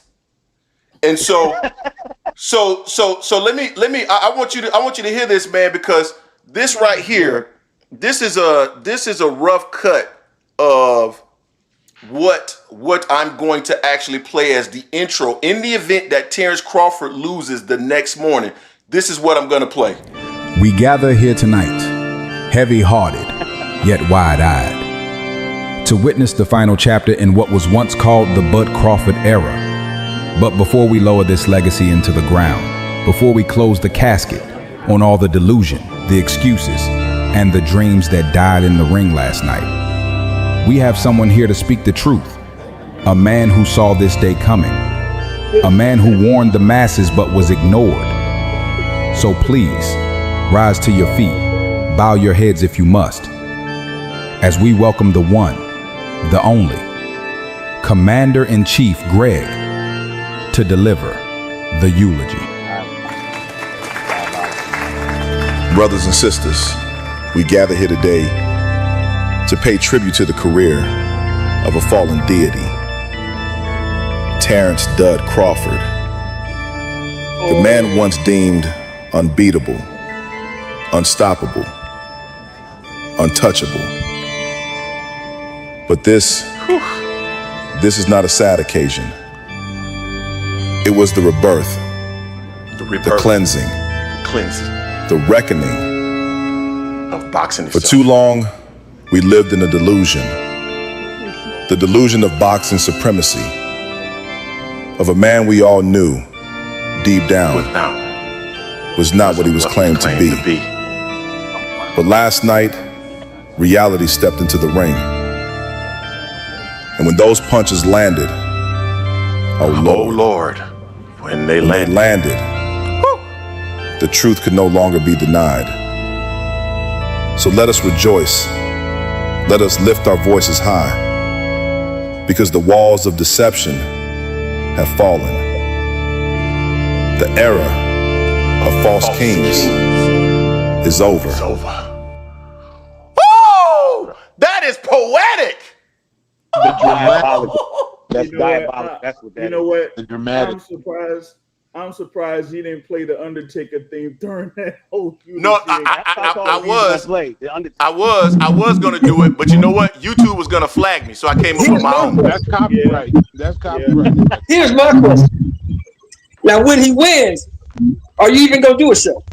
Oh yeah, I'm gonna remix my documentary. Instead of it being A Long Kiss Goodnight, The Destruction of Terence Crawford, it'll become A Long Kiss Goodnight, The Dark Cloud Over the Wind of Terence Crawford. Oh man. Oh yeah, he gonna jump on the snack bandwagon. Yeah, he gonna jump on the snack bandwagon. It said, no, what is it? but I honestly, basically, it sounds like this is the best camp ever, which everybody says all the time. This is the best camp ever. This is different. He's, whatever. I just can't wait. I can't wait to see the fight either. I'm giving you guys a preview of, man, if this guy loses, you will not be able to stop me. It will be hell for all. I am going to unleash hell on all Bud buddies. It will be a reckoning. Yeah, especially if he loses in a fashion nobody thinks. Like if he actually gets outboxed in certain areas and he's missing, like he was during the Madrimov fight, he's missing punches, and it's gonna be bad. It's gonna be bad. Depending if he gives a good account of himself, that's great. I hope it is a good fight. I hope it is a competitive fight. Man, okay, what if you lose a close fight and he drops Canelo, which Canelo's been dropped? You still gonna rag on him? Oh yeah, nah. If he drops, if that's bizarre. Really possibility like if he drops Canelo, bro. If he drops Canelo, I have to really question what's going on, because Canelo's never been dropped. And you telling me a 147-pounder gonna come up and drop him? Come on, man. I think so. I think I'm gonna be honest. My honest opinion. I think he's gonna dismantle the same way he did Spence. God. I think his corner is gonna stop it. Not actually the rep. I think his corner is gonna be like, you know what? Nah. Hey, we got money. What tactic? Hold on. Boxing source. You think Terence Crawford is gonna dismantle Canelo? I'm looking for the first few rounds and how Crawford kind of like gauges the distance between him and Canelo, because he's going to have the reach advantage. And if he uses footwork and spacing to get out of range to Canelo and still be able to touch him, it might not look good for Canelo. I'm telling you, because that's predicated on Canelo actually reaching. Canelo does not reach. The thing is with Canelo, he doesn't. Well, it makes really move very well. He sets traps. He'll really move very well. I'm just saying. The thing is, if you get out of the pocket or you get out of range, you're gonna get frustrated. He didn't leap in, so okay. I mean, that's Hey, we got 9-8. Yeah. Hey, Greg. Yeah. Beat him like he was his daddy. You gonna beat him like he was his daddy. Boy, this is why. Oh man, I hope this motherfucker going to the dirt. Hey, 980. What's going on, man? What's going on, G? It's Blake, man. How you doing, brother? Doing well, man. How are you, sir? I'm good. I got to jump on here. So these Crawford fans, they're out in full effect. We've been hearing this now for 2 years, ever since they beat EJ. They've had their moment. But let me say something here, man. This inactivity, man. Crawford's always been shitting out, waiting for the Canelo payday, you know, with his boy Turkey backing him. It's all good. Throw all the resumes out the window, man. We're 6 days out. We're 6 days out till we fly into Allegiant. When we settle the score, man, right now. So all the resume, the Gamboa, you're talking about 23-year-old Canelo fighting the greatest of all time and Money Mayweather. Man, throw all that out the window. Canelo's 8 bombs from Triple G. He's 8 bombs from Bivol, guys that are 200-plus pounds. Crawford ain't dropping nobody, man. He ain't throwing no towel in. Canelo will go out, man. It ain't happening. None of that's happening, man. Throw all the muscle you want. He can do all the deadlifts. He can do all the pull-ups he wants. But look, man, we 6 days out. And Greg, I'm going to be here, and we're going to play the Undertaker theme over and over, man, when Crawford's lowered in the dirt, baby. And then we're going to send all the carne asada over there to Omaha, Nebraska, man. Oh, yeah. I like how he coming in. Hot take. He going to send y'all home crying. Y'all we going to sell out over there. Hey, man, this boy's been active for over a year again, man. He going to come out. He better not drop rounds early, man. He better not drop those early rounds now. He was inactive against Smith for a year, too. And look what happened. No, he wasn't. He fought that December, man. He fought that December, and he was getting tagged up by the dude that boots finished in 2 rounds, man. You talking about Abdemisian? Yeah, man, the accountant from New York. And what happened to Abdemisian? That's what I'm saying, bro. But I'm saying though that he fought that early. Man, EJ was coming off the car wreck, and he was coming off the orbital bone surgery. Man, come on now. But you acting like he's not used to inactivity. He fought last year at 154, man. It took him a few rounds to start tapping in, though. That's what I'm saying. Now he's gonna be inactive again, though. You know, that's what it is. And yeah, nobody. When he's going up in weight, you can't start slow against Canelo like that, man. Don't drop the rounds early, because if he's not gonna be able to drop Canelo, you don't want to get in that close fight like that. But like Greg was saying, I don't know. Turkey might be back in Crawford, but I don't think there'll be anything silly with the scorecard or nothing. No, I don't think. I got a question for y'all though. No, real quick.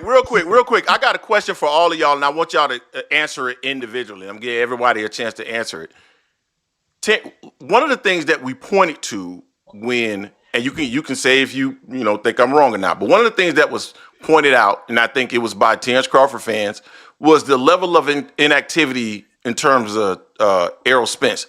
Yet nobody is talking about that with Terence Crawford, a guy that's been inactive, a guy that I heard had an injury back in May, and that was the reason why, or prior to May, and that's the reason why he wasn't going to fight in May. And he's moving up several weight classes, and yet nobody is taking that context into effect. So I do want to ask the question: the inactivity, that's not gonna play a role in this fight. I'm gonna start with you, 757. I'm gonna give you 60 seconds. That's not gonna play a role. No, because it's not the first time he's been inactive and came in and still got the job done. It's not gonna matter. It's not gonna matter at all. He's just different, and that's why when he beats Canelo, he should deserve all the credit in the world. There's no rehydration clause. There's no excuses. He's older than Canelo. There's no excuses. He had more time off than Canelo. There's no excuses. No excuses. Yeah. Okay, I'm gonna move to the next person, and trust me, I will find an excuse. Blake, what's going on with you? 980. Yeah, no, I mean, I think inactivity will do something. In combat sports, I mean, your best ability is always availability, you know what I mean? And honestly, like you said, Crawford's a little bit older. He might be that dude where, he can take that time off. But I just think against a superior fighter like Canelo, you got to try to stay active and get rounds in. I mean, boxing source, he said he knows people close to the camp. So like I said, maybe Crawford's working. He's doing some heavy sparring. So it could be helping him out. But I don't know. I think the inactivity is going to be different, man. I just think it's going to happen. And when he first gets hit by Canelo, I don't know. I think it's going to be different. It's going to shake him. I think it's going to affect it. I got Canelo with the dubs. But be safe when you guys are all out there, man. Have a good time, for real. Yeah. You know I am. You know I am. I'm can't wait for Greg's call. Yeah. So to the point that the Boxing Voice made, I've heard on several different occasions about things coming out of the camp that are fantastic, and we still see those fighters get lowered into the dirt. So 914, what's your thoughts? Speaking of the camp, Lester Martinez just gave an interview, and he said that Canelo's not going to get stopped. So that's Bud's own sparring partner, the dude that's supposed to mimic Canelo saying that. So anyway, the point is, will the inactivity affect him? Yes and no. I mean, the first couple of rounds is going to be dicey, just like it was with Madrimov. It's going to be dicey. His timing's going to be off, just like it was against Madrimov. and he'll eventually get into the fight if he has a chance to get into the fight. So it will be a factor. Shelton Moore, and then I want to finish up with the boxing source. Shelton Moore, what's your thoughts on that? Inactivity? You think it's going to be an issue? Of course, it does affect him because he hasn't fought in a year. The only caveat for me is this: even if he is a little rusty, I don't think this guy is good enough to take advantage of it. Okay, all right. So basically, what Shelton Moore is saying is that Canelo's a bum. All right, the boxing source. That's what I said. Don't put words in my mouth. I didn't say the man was no bum. He ain't no bum. He just ain't better than this guy. Oh, but he's good. You should say he's good enough, though, man. You say he's not good enough. He's good enough to put. Okay, well, I hear you. Oh, he's good enough to beat all the guys he's beat in his 64-2 record. He's that good. But it's this guy that's not going to matter. This guy's better than anybody ever fought. That's fair. That's fair. He's a little guy, though. The boxing source. What's your thoughts on that? Inactivity. Can it play a part? I don't really think it'll play that much of a part. I mean, he fought, Sean Porter at the end of 2021, then one fight in 2022, 23, and 2024. So he's been doing this for like the past 2 years. So I don't think, this would be, very different. The thing with Crawford is it's not like he's, way out of shape in between these fights. You know what I'm saying? It would be something if he was kind of like coming down and kind of cutting a lot of fat or cutting a lot of weight or anything like that, but he's not doing that. So I think that, the only thing that'll be a factor is if he's going to be sharp, early in the fight. And that's pretty much it. Yeah, that's what I'm talking about. I'm talking about your level of sharpness, which I personally think it will affect him because, Great. And this is something that's not being brought up. I mean, have you seen the pre-camp pictures of Bud coming out? Yeah, I've seen him. Was that? He was. So he was. Saying, that's what I'm saying. Like, he was out of shape. Like, he was out of shape. It's not like he was, dialed in and just, no, he was out of shape. So I've told people I've told people. I've told people talking about he's had a year to prepare. No, he hasn't. I heard that Terence Crawford had a hand injury back before, in the early part of the year, and that's why he wasn't going to fight. He was going to sit out and wait to fight Canelo in September. Now, I don't know how true that is, but that's what I heard. And when you look at he had a brace on it on one of the, I think it was like one of the conventions or something like that. He had a brace on his right or left hand. I forget which one. Yes, it was on his left hand. Great. Yeah. Hopefully, when he throws that punch and it lands into Canelo's elbow, his hand breaks. Ass whooping time. Nah, I don't think it was. I don't know if I hadn't really checked, but on Fight Hype, they had something there where Terence Crawford was, as he, was a competitor and all that type of stuff.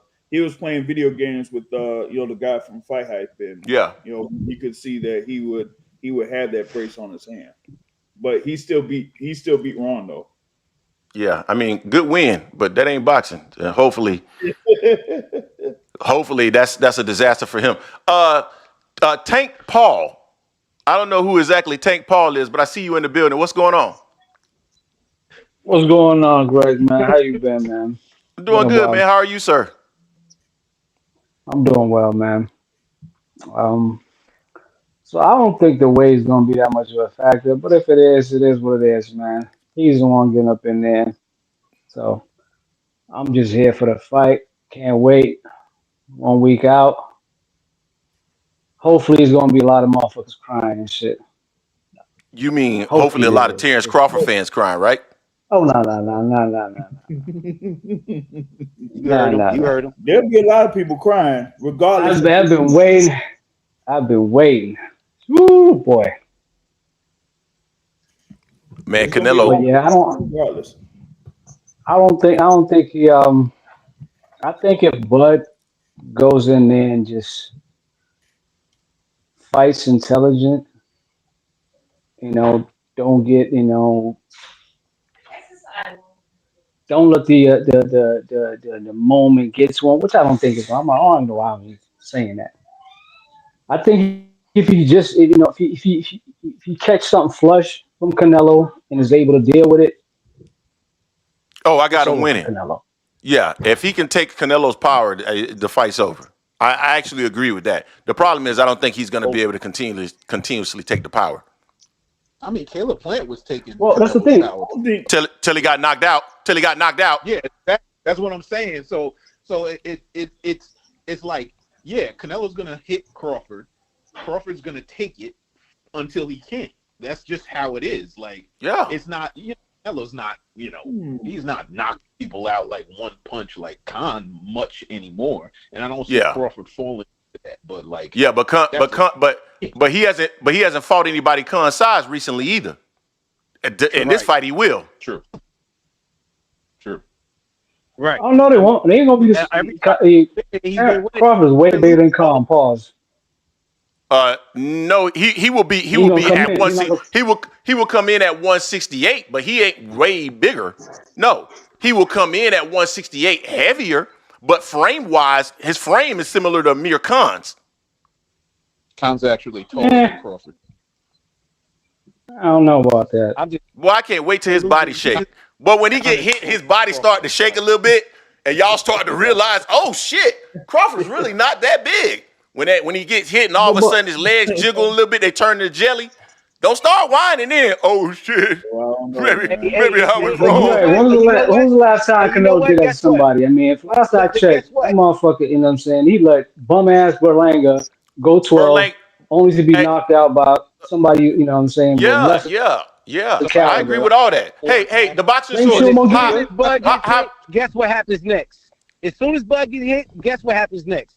Oh, jelly leg. Thinks he's down in the cards. Guess what happens next? Y'all come to see Terence. I'm coming to see Bud. Yeah, Bud. I want him to be aggressive so he can get knocked out. Hey, the boxing shorts. Let me ask you a question, because you be in the details, and a lot of times you out at the fight. How much do you think Berlanga came in the ring at when he fought Canelo? Probably 180. What? 185, maybe 185, maybe. Yeah. How much you think Terence Crawford gonna come in the ring at? 178 at the most. I think he's gonna come in at 160 something. I don't think he's gonna, because he was 180 something when he was fat. I just don't think so. You talking about Edgar Berlanga? You talking about? I don't think he's gonna hydrate. I don't think he's gonna hydrate that. I don't think he's gonna hydrate that much. No. And when you look at Berlanga, I would argue that Berlanga probably was heavier than that. You look at Munguia, those guys are way. Those guys are going to come in the ring way bigger. Man. Edgar Berlanga? They're going to come in. They're going to come in way bigger than Terence Crawford. Stop talking to me about what he couldn't do against Edgar Berlanga and Munguia, who are way bigger than Crawford. Stop it. They went to 12. Ain't none of motherfuckers move like Crawford and got the boxing IQ like Crawford. So nobody's saying that. No, I'm just talking about. We talking about getting stopped. If Canelo lands how we seen some of these other guys land on Crawford, and I think we're gonna see. I think he's gonna do the Tootsie Roll. He did. He did land on. He did land on both of them motherfuckers. He put them down, but they bounced right back up. And they are much bigger. And they are 4 knockouts. The thing about it is, Canelo, he saw those punches. He's not going to. The punch that's going to knock Canelo out is the punch that he doesn't see. And Terence Crawford lands a lot of those punches. So not Canelo. Man, Terence Crawford didn't even sleep fucking Errol Spence, who according to y'all had neurological issues. Now he's going to go in the ring and knock out a guy 3 weight classes up. That a 175 pounder. Man, good God. Not knock out, but he's going to beat him to the point of where somebody needs to stop the fight, just like they did Errol. Man, before, hey, 757. Hold on, real quick, 757. Before Canelo gets knocked out, he'll pick Terence Crawford up and slam his ass outside the ring. He's not going to do that. Mexican style. He's not going to allow Terence Crawford to do that. So let me say something. Majimov got hit with multiple shots that he didn't see. You know what I mean? Like so Canelo, somebody that's not off his base like Majimov is sometimes. Somebody that doesn't leap out and leap in sometimes and is off his feet sometimes like Majimov. is supposed to get blitzed so badly that he gets stopped. Yes, because his footwork is not as good as Majimov. Canelo has to reach. Tell me how Majimov's footwork was so good in that Bud fight. Please tell me. His footwork is just better than Canelo's.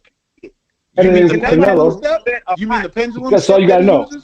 And when he throws, he's not off. When he throws when Bud was hitting Majimov, he was set. Canelo's feet are not set. He has to reset a lot. If you watch Canelo fights, his footwork, he has to reset. So does Canelo have cement feet, or is he not set? He has cement feet. So he's not set then. Not all the time. No, he has to. He's not good. He's just not as good as Majimov. Period. He's not. Majimov is a better fighter than Canelo. He has more power. I won't even go as far as that. I won't even go as far as that. You got better feet. You got better movement.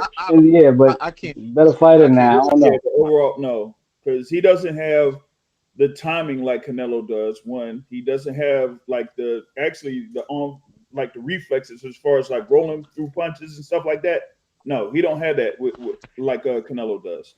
The thing with Canelo is that he uses like more of him trying to see where the punch is coming from so that he can either block or slip it and then just turn around and throw counters. Because in a lot of instances where you've seen him in his past few fights, he relies on the counter to really catch his opponents by surprise.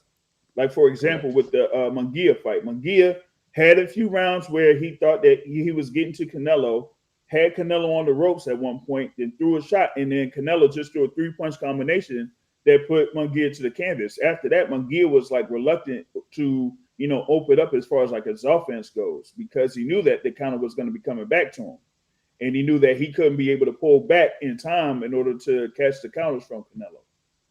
So that's the thing with Canelo. Is that, yes, he's flat-footed, but the thing is, he used that as his base in order to get the most out of his punches, because he knows he can't, get in and out of the pocket or get off to the side like he used to.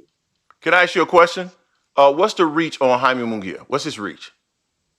Oh shoot, I gotta run that real quick. 70 what? 72. 72. Okay, and how tall is he? 6 feet. Okay, so he's taller than Crawford and his reach is 72. So is it safe to say that Jaime Munguia having trouble getting away from Canelo, is it safe to say that Terence Crawford would probably have an issue getting away from him too? No. I wouldn't necessarily say that. Okay. Crawford is way more athletic. Okay. He's way more athletic at 47 and 54. You don't know what he looks like at 68. Because the thing is, you're right. That's a true statement. But how much do you think he's gonna go down? Enough to get knocked out. Oh God.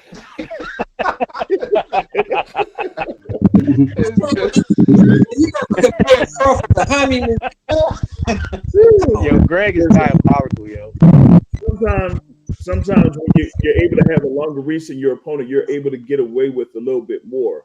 And that's the thing that, Terence Crawford will have, approaching this particular fight.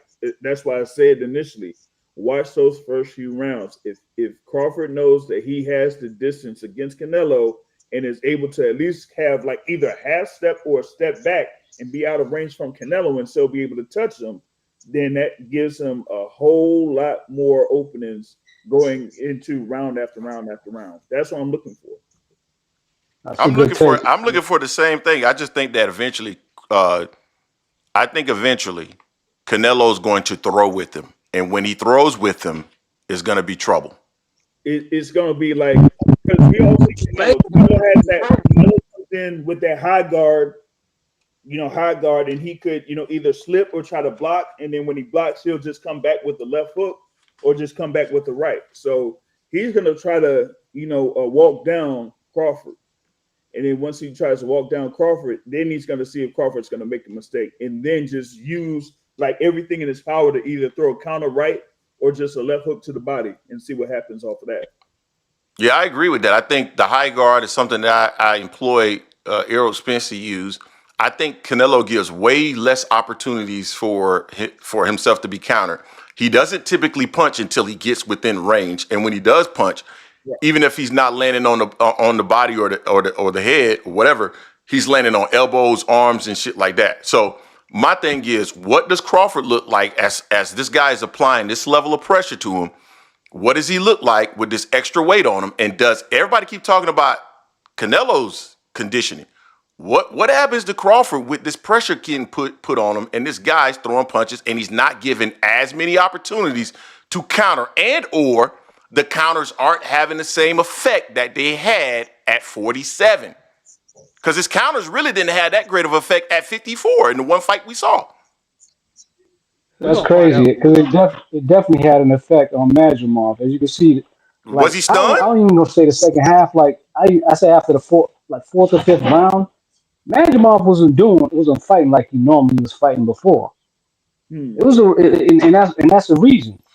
Crawford might not, might not have been, pounding on him, but he made him. All right. So what I got a question. Yeah, go ahead. What stance do you think that Crawford should be at against Canelo, and what stance do you think he should be at against Canelo? Southpaw to both. I mean, one thing about Crawford, he's going to come out southpaw and shit. I don't think he's consistently been orthodox, and he might go orthodox for like one round or so, but he's coming out southpaw. Okay. And Crawford starts off in orthodox, gets his ass whooped, and then switch to his normal stance, which is southpaw. Stop it. He's not a switch hitter. He came right off the bat southpaw. Right. Yeah, I mean, exactly. He started off exactly in the stance that he should always be in because he's a southpaw. He's not a switch hitter. Yeah. He does that because his strong hand is his right hand, and that's what and see, that's the thing. It's like that's why when he throws his jab and he throws his right hooks and stuff like that, they're so effective. It's almost like the Miguel Cotto like effect. Cotto's jab was so good because really he was a right-handed guy that fought. I mean, he was a left-handed guy. He was a left-handed guy that fought out the orthodox stance. So his left hand was his dominant hand. His lead hand. So his left jab was so good and it's so strong. And it's the same thing with Crawford. Crawford got into that Madrimov fight. I think it was like 30 seconds. He went from orthodox to southpaw because he was like, yeah, no, I'm not. The second Madrimov came out and started changing levels and all that, he was like, yeah, I'm not fucking with that. So I think he might try, but like depending on the pressure and stuff like that, I don't think it's gonna be long in orthodox. Hey man, I think he'll be at southpaw. It's great talking to y'all. I see y'all on September 3rd, Terence Bud Crawford ever. Okay, man. See you September 13th, man. As we lower him into the dirt. Yeah. No. Man. Oh, Bye, man. I'm telling you, this is gonna be crazy. It's gonna be crazy on September 14th. It's gonna be crazy if he loses. Now, God.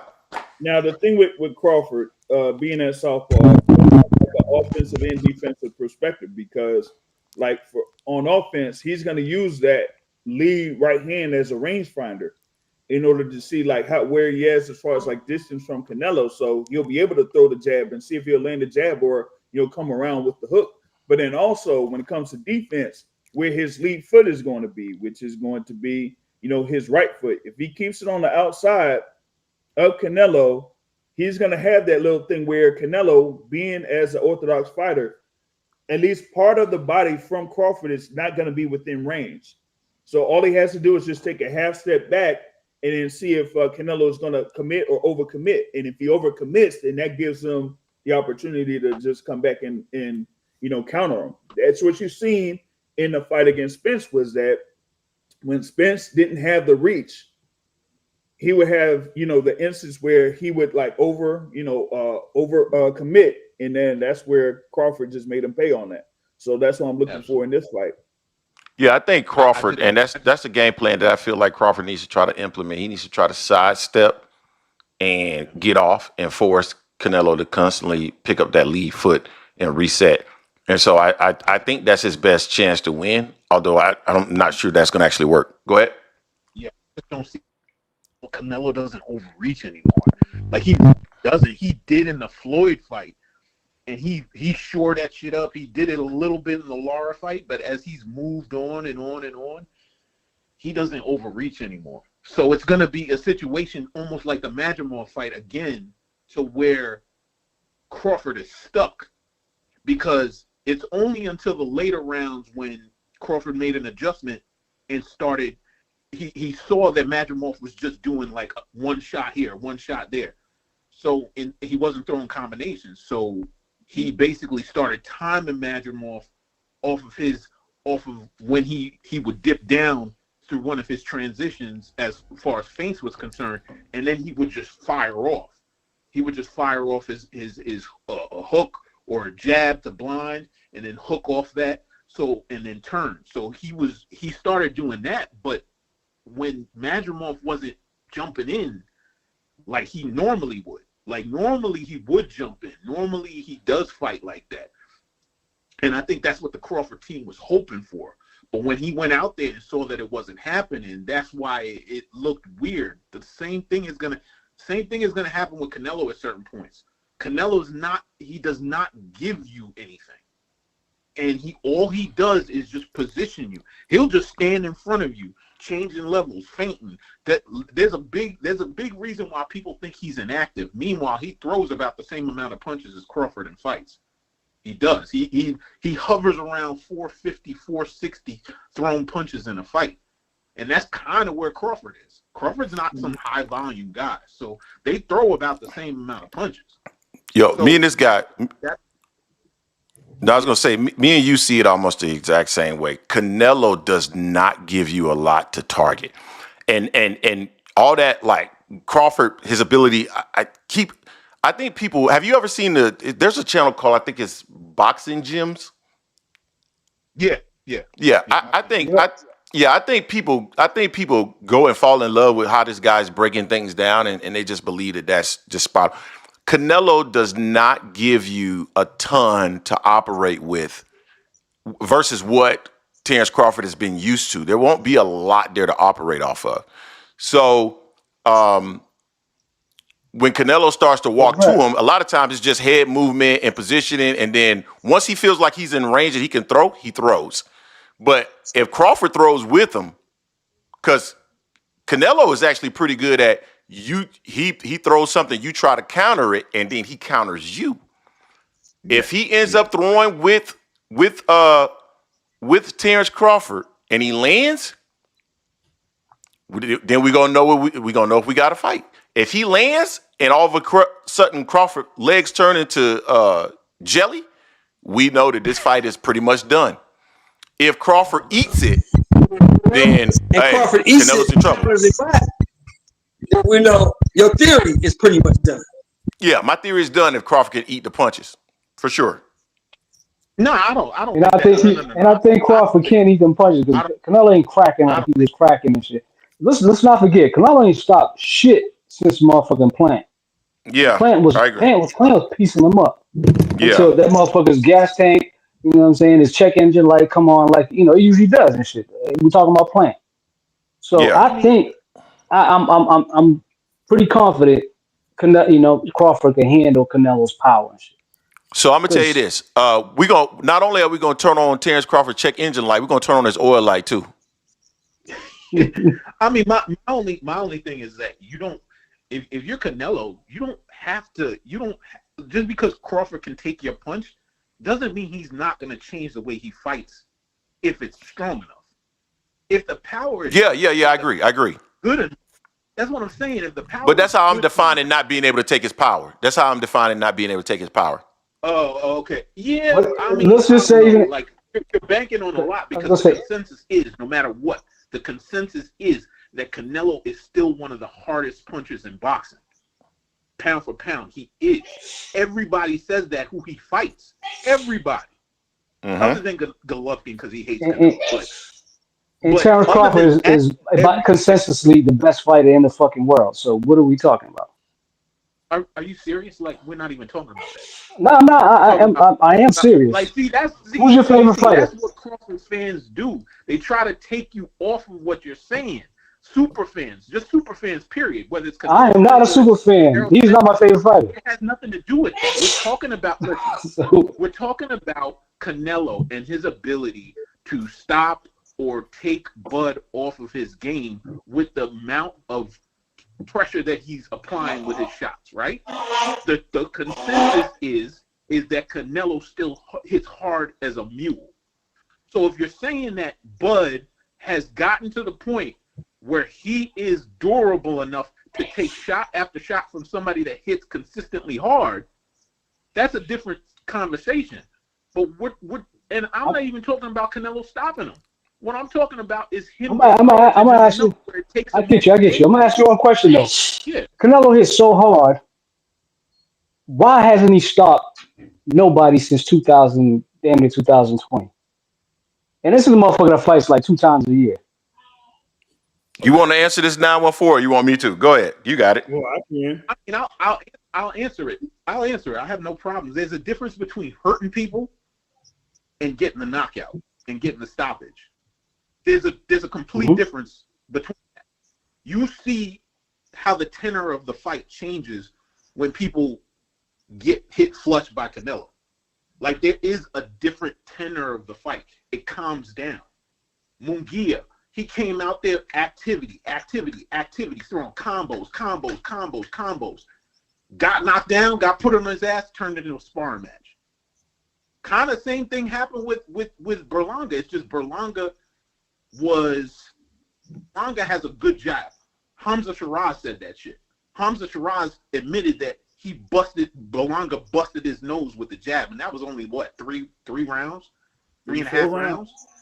So that's what I'm saying. Like, these people that Canelo fights, there's different things. Canelo is aware. He's not taking dumb risks. Y'all think he's stupid, but he's not. He's not taking dumb risks, and he's not going to go out there and get countered and get stupid and go out of himself. The point is that there's a difference between, is he a finisher? But he never was a finisher. He never was a finisher. He stopped Angulo on his cool. feet. Kirkland, I got you. So the fact that you brought up, you put Berlanga in good in the same senses leads me to believe I can't take shit you say serious. Because ain't nothing good about Berlanga. Are you actually listening, or are you just fanboying it out? I'm just saying. You're not listening to what I'm telling Berlanga you. Canelo got so much power, but he got put the fuck out by motherfucking Shiraz. Yeah, you simplify. Munguia got laid out by motherfucker with 4 knockouts. Hold on. But you're simplifying what he's saying. Go ahead, Basketball Source. Because the thing about it is, with Canelo, right? Once you go through the first few rounds with Canelo Alvarez and he's able to get to you, then a lot of those opponents make that decision. Am I going to try to go through these next few rounds, or am I going to see if I'm going to get finished off by Canelo Alvarez? Now, ever since he fought Dimitri Bivol, you haven't really seen Canelo Alvarez like go for an actual KO because he doesn't have those abilities like he had, against a Kovalev or against even like a Daniel Jacobs, and he didn't even stop Daniel Jacobs. But going to the last person's point, right? Canelo Alvarez has about 63 total wins in his professional career. 39 or so of those are knockout victories. So it's not like he has a supremely high KO ratio to begin with, right? So when it comes to like a lot of these other fighters, they respect his power. And across the board, if you have somebody where their power is very respectable, then you're going to have to make a decision. Either you're going to see if you can take that risk and know that if you take that risk and you mess up, you're going to get clocked like Caleb Plant did. Or are you going to try to see if you could get at him another way tactically where he's not going to be able to get to you? If you don't have those type of abilities defensively, then you're not going to really affect him like that. So when you talk about a comparison between Berlanga and Canelo and Berlanga and Shiraz, like Shiraz is like, well, okay, it's Shiraz as far as like Berlanga is concerned. This is Hamza Shiraz. I'm not approaching this against my fight against Shiraz like I'm approaching against Canelo because I know Canelo has this type of background. Shiraz is not like a multi-division world champion, not viewed as a top pound-for-pound fighter or anything like that. He's a guy that's coming up from 160 pounds to 168. So he's going to have a whole lot more confidence against a Hamza Shiraz than against a Canelo Alvarez. So I'm going to translate that really quickly, guys. I think that was an excellent breakdown. My translation is Terence Crawford gets KO. That's how I translated that. No, because you said Terence Crawford. Hold on. Let me tell you why. Let me tell you why. Because he said if you don't have defense to affect them, if you don't have defense to affect them like that, Terence Crawford does not have defense to affect them like that. And because he doesn't have defense to affect them like that, he will get knocked out. That's what I heard. That's not what you heard. But anyway, what I want to say to you, Boxing Source, was this. What I want to say, hold on, what I want to say to you, Boxing Source, was this. So you saying that Berlanga respected Canelo way more than he respected Shiraz, and that's what cost him. Yeah, that's right. Yeah. I agree with that. T-War tried to walk down Shiraz like he was some kind of punk and got hit with that right hand and realized he was in trouble. man, he got hit with the right hand, the left hand, and uppercut. Man, listen, look, being there live. Oh my God, he got cooked. Oh God. But that right hand was vicious, though. That right hand was vicious. Hamza Shiraz hit him hard, bro. He hit him really hard. That was crazy, bro. And see about that, then like Berlanga fans were like in the row behind me and the row in front of me, seeing that shit happen. Oh my God, that shit. All them Puerto Ricanos were mad as shit, bro. Mad as shit. Fat Joe was fucking. Hey, bro, let me be honest. I hope y'all don't. Hey, I was laughing, bro. I was rolling. I enjoyed it too. Laughing. I enjoyed it too. See, my thing about Edgar Berlanga is I don't like that he used the word ninja all the time. I can't stand that. It's like you act like you're. Yeah, I don't care. You act like you're a part of this thing that we got. You're not part of this. I grew up in the. Nah, I'm gonna be real. In New York, man, it'd be like that. New York, anywhere on the East Coast. I know. I don't care. You know what I'm saying? But I don't care. That's how it be. I don't care. I ain't even mad at that though, Greg. I'm mad at the fact that he got his ass whooped and went on a victory tour. That's what pissed me off. Man, you know what? There's Puerto Ricans that I know that said it in the hood, but man, he be all out, man, in the general public saying that, man, you're not one of us. Yeah. Stop it. You're not one of us, cuz. I just don't like it. You forget that Angel Garcia was on that shit before. Yeah, I didn't like that either when he did that to Zab Judah. I didn't like that either. And guess what? Guess what else I don't like? I don't like Shakur Stevenson using it. He's a Puerto Rican. We got to stop him from using it. That chitlin eating motherfucker is not Puerto Rican. Stop it. He's a Puerto Rican. That's what I heard. Ain't Puerto Rican about that neck bone eating ass nigga. I heard he's a Puerto Rican. That's what I heard. Ain't nothing Puerto Rican about that chitlin eating ass nigga. Wait a minute. Whoa. Stop it. Wasn't he flying a Puerto Rican flag at one of his fights? He's a Puerto Rican. Reconnect with his father's He's a Puerto Rican. He's Puerto Rican. I'm telling you. Puerto Rican. He's Puerto Rican. He ain't Puerto Rican because his granddaddy eat hog balls. He ain't Puerto Rican. Shut up. His father's Puerto Rican, so he Puerto Rican. Exactly. He Puerto Rican. I don't care. You got to stop using it too. But anyway, I'm cutting people off, man. Slap Happy Daddy P is in the building. What's up, fam?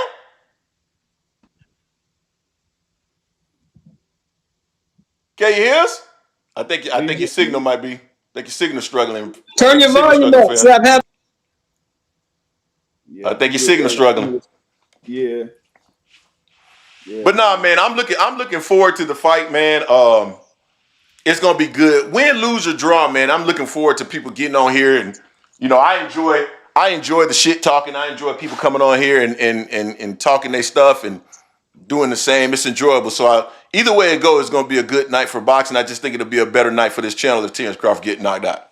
That's it. You agree on that? Well, shit, it's gonna be a good fight tonight. It's gonna be a good night for us for the channel. Say that again.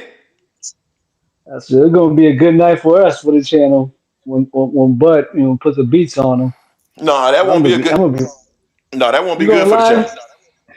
I'm gonna be live. Yeah, I'm You gonna be going live live, for the G? fight. I'm gonna go live for the fight. Rilla, you back?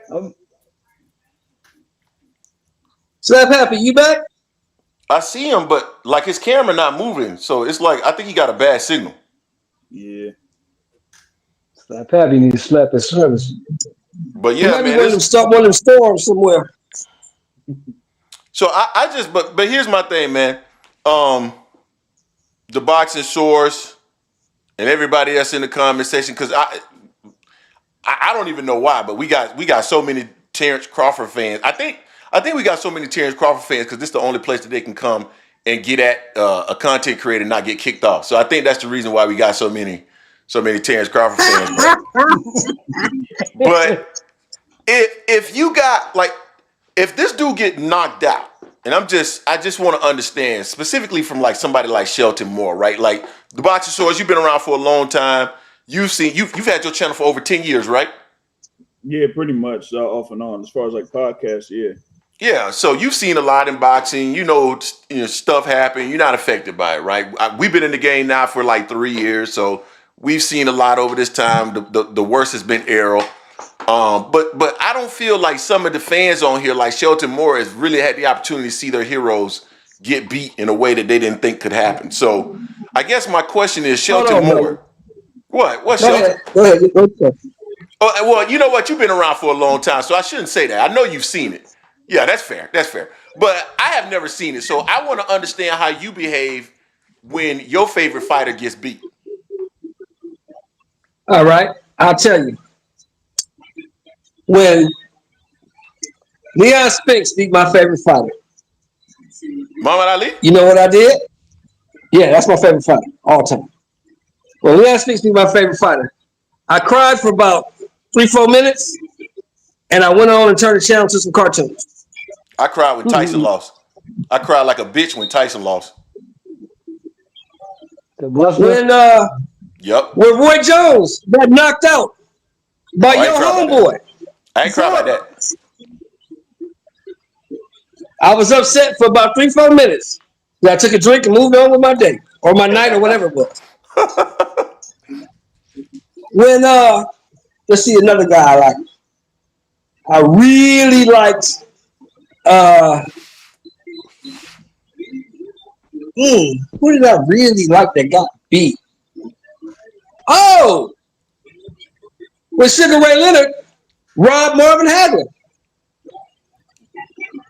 I went on with my day. He said Rob. I mean, it's boxing. If Terence Crawford loses, guess what, Greg? He fucking loses. He loses. I'm gonna leave the casino. I'm gonna leave the Allegiant Stadium. I'm gonna go back to the casino, and I'm gonna see if I can win some of the money that I lost. That's what I'm gonna do. Go hit the like I said earlier, I don't care who wins. I'm just hoping for a good fight. Now I care about it because I'm putting money on Crawford, but if he loses, hey, I put the money up. I'm the fool. I lost. I feel you, man. If Canelo loses, I'm gonna go into my room and sleep like a. No, I'm not doing none of that. I'm not doing none of that. Me, I'm gonna go into my room and I'm gonna sleep like a baby, and get up the next morning and do the show. If Terence Crawford loses, I am going to dance on his grave all night. And then the next morning, I'm going to have content coming out for all of you guys. And by his grave, I mean his career. I don't wish the man like harm, but you guys get what I'm saying. But either way, I'm fine. If Crawford loses, Greg is going to be when USF beat Florida yesterday. Yep. All night long, I was finding videos about you. You know we gonna do boxing source? Yo, what's that? You know we gonna do boxing source? If Crawford loses, we gonna start a conspiracy that Canelo was on steroids and had egg weights in his glove. And guess what? Yep. And guess what? Shelton Moore. I'm gonna lead the charge. Shelton Moore. Guess what? I'll be doing videos on it just for you. I don't give a shit how he lose, long as he lose. Damn.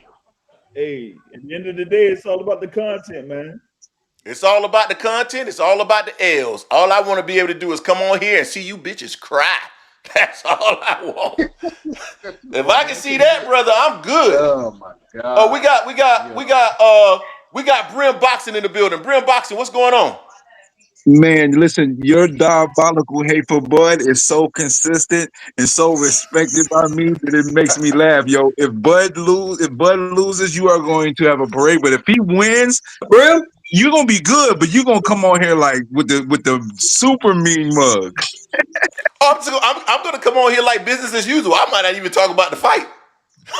Oh, you gonna just skip around, huh? You gonna just jump over that shit. You gonna be like, okay, let's talk about a new ways fight. Hey, I might be. The whole show might be like the undercard. Yo, did you see that Billy Martinez fight? Man, that fight was good. That was a great fight, man. No, I didn't see it. That Vargas Listen, fight. I've been coming at you since you've been on YouTube about your Bud hate, but I'm gonna keep it a bean because I've been called a Bud buddy, I've been called a Canelo apologist because I try to watch the fight for what it's worth. I try to assess the fight. I just don't see where Terence Crawford can knock out Canelo. Canelo's chin is made of granite. There's a lot of things on the table here that's unknown, and those unknowns are not necessarily Bud advantages. And I'm just going to be real. If Bud wins this fight, it's because he fought nearly the perfect fight. That means he was on his game. But the truth be told, he's the only fighter that's 160 or below that would have any chance to be able to do this against Canelo Alvarez. Period. But I got Canelo majority decision because I think some people going to think Bud's going to win because I think Bud's going to be able to handle Canelo's punching power. But I think in the back half of the fight, that stamina that he has, he'll have it, but he's going to be a little bit slowed down. And I think Canelo might eke it out, or people will think Bud might have won. But universally, scorecards usually tend to go Canelo's favor. I mean, Bivol beat him 9-3, and if Canelo had won the last round, they would have gave him a doggone draw. Yep. Facts. I'm just trying to assess the whole situation fairly, man. Not on no fanboy shit. I'm just not trying to do that. 100%, man. But mind you, Brim Boxing, I just want to make sure you're clear on this. I will accept the robbery. Absolutely. A win is a win, right? A win is a win. I will take it. Yeah, Greg, you diabolical, by the way. You are diabolical with your Bud hate. You are diabolical. Y'all better ask somebody. I would take take it. it. I gotta ask somebody when I'm getting for no words his mouth. You telling this straight up. As soon as Bud blazes his fool out, Greg gonna go in the kitchen, grab some tinfoil, put his hat on, and come with the conspiracy theory. I tell you what, I'm not. If Terence Crawford out slicks Canelo Alvarez and win, there is no conspiracy theory around snack. You guys ain't never heard me go there with snack. Never. We don't talk about that because it's never been proven. Yeah, but you've been very fair in regards to that. Yeah, I don't go there. But if you talk about if all of a sudden he comes in the ring and he's rocking Canelo in round 2, man, get the fuck out of here, man. Something ain't right. Oh man. Hey, maybe Canelo did that wild shit. Was smoking weed and fucking before the fight. Who knows? Oh, come on, I would call it justice overdue. I would call it justice overdue. I think that motherfucker been on that shit for years. Who? Crawford? I mean, Canelo. Canelo. Yeah.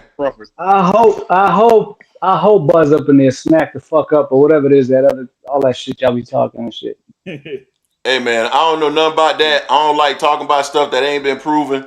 So for me, I don't go there because I don't want no letter coming to me. Well, even before the letters were coming, I was not talking about. I'm not a because my thing is this. Greg said I don't even want him to even think about putting pen to paper or typing or nothing like that. No. But my thing was this. Even when he beat Errol, I didn't see anything that I didn't think that could happen. I thought if Errol couldn't deal with his counterpunching, that Errol would lose. And so I didn't see anything from Crawford's performance in that fight that suggested he was on shit.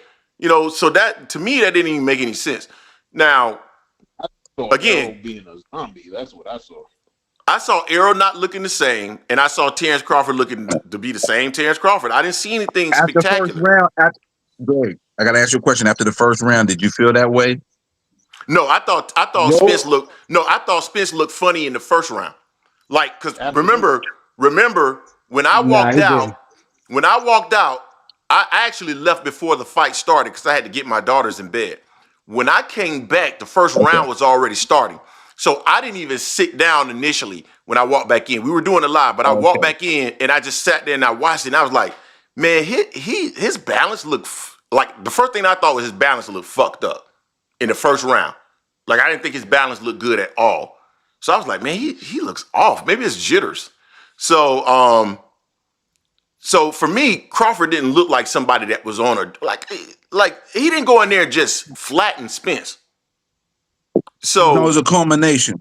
Yeah, he just caught him with some punches. Like Spence was never like concussed. You know what I'm saying? But like if he goes in there and all of a sudden he's rocking Canelo where Canelo looks like Spence, fuck out of here, man. No. We've never seen anybody do that to Canelo. So, side note, Greg, what is this platform you're using? I like this platform. If there's like a referral link to it, I need you to send this to me because I like the way this platform looks in regards to, you know, bringing people on video wise. Yeah, send me an email, man. I'll show you how I do it. Well, let me write down your email. Hold on one second. Yeah, if he gets in there rocking Canelo, that means he's stronger than Canelo. That's all. Or that means he's on, or that means he's on the sauce. It means you had a better sauce. Yeah, my email address is gregory.white@amsports.media. Hey, yo, Greg, man, I'm gonna sign out. I'm gonna sign out. I got a couple things to do here over the next couple of days to prepare to get out there. So, man, I'm telling you, that fight week, once the days get closer and closer, man, everybody's gonna get amped up. So, looking forward to it. Thanks to chop it up with all y'all. Hey, y'all that are watching right now, hit the like button, support Angry Man Sports Media, and I'll catch y'all later, y'all. Peace out. All right, peace, man. I see you out there, Pastor Sword. Yeah, I see you in the crowd. I'm in the 400 section. All right, I'm up in the top. I'm at home. I'm moving, so that's the only reason why I ain't going because I'm moving. I Shelton Moore, I can appreciate you going to the fight. I think it's going to be amazing. If you could just pull out your cell phone once it starts to trend towards him becoming one with the soil.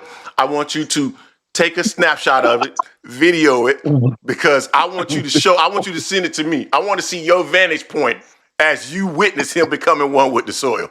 Okay?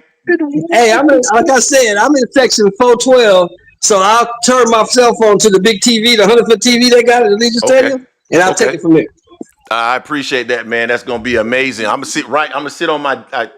Hey, do you guys know what time the fight's gonna be? Because I was told that it might be. I hope, man. Good. I know the doors open. The doors open at 3, and the first of the 10 fights starts at 3:15. So the main event's probably gonna be somewhere between 7:30 and 9 o'clock. There's 10 fights on the card. That means 11 o'clock our time. It'll be like around 12. Yeah, that's gonna be 11 A lot of those fights are gonna be knockouts. A lot of those fights are gonna be 1-2 round knockouts.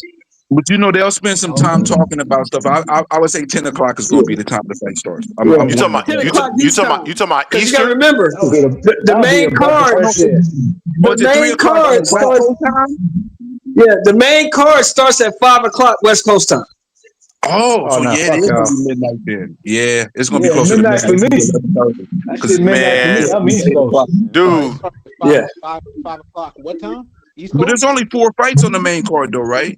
Before the main event. It'll be over by 7:30, 8 o'clock.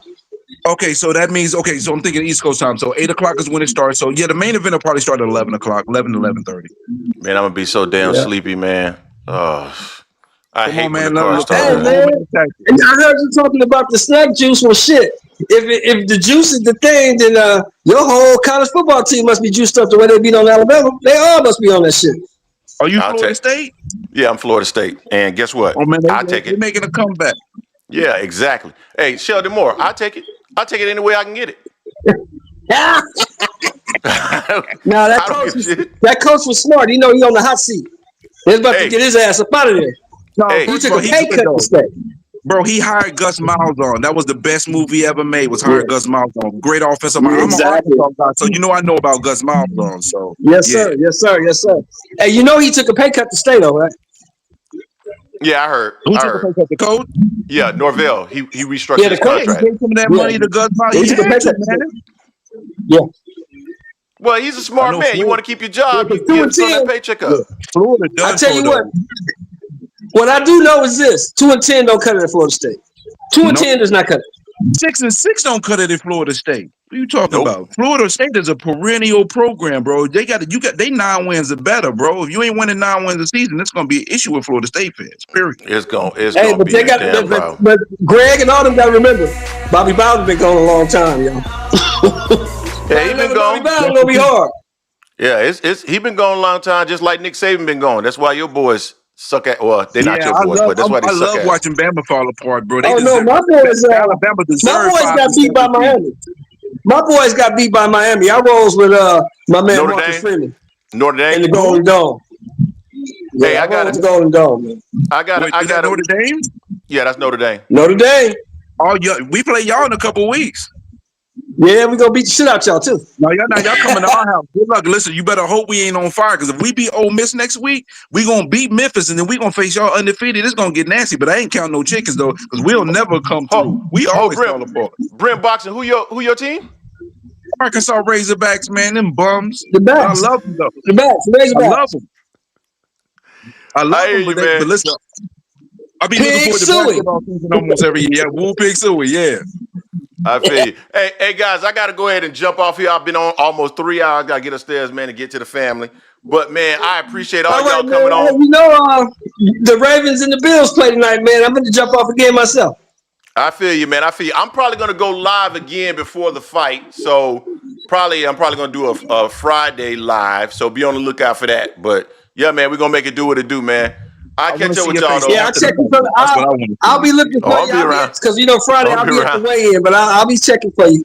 All right, man. I appreciate y'all, man. All right. All right, take All it right, easy. y'all. Take it easy. All right, man. Y'all, peace. Goodbye. All right, everybody. We will catch up next time. Peace.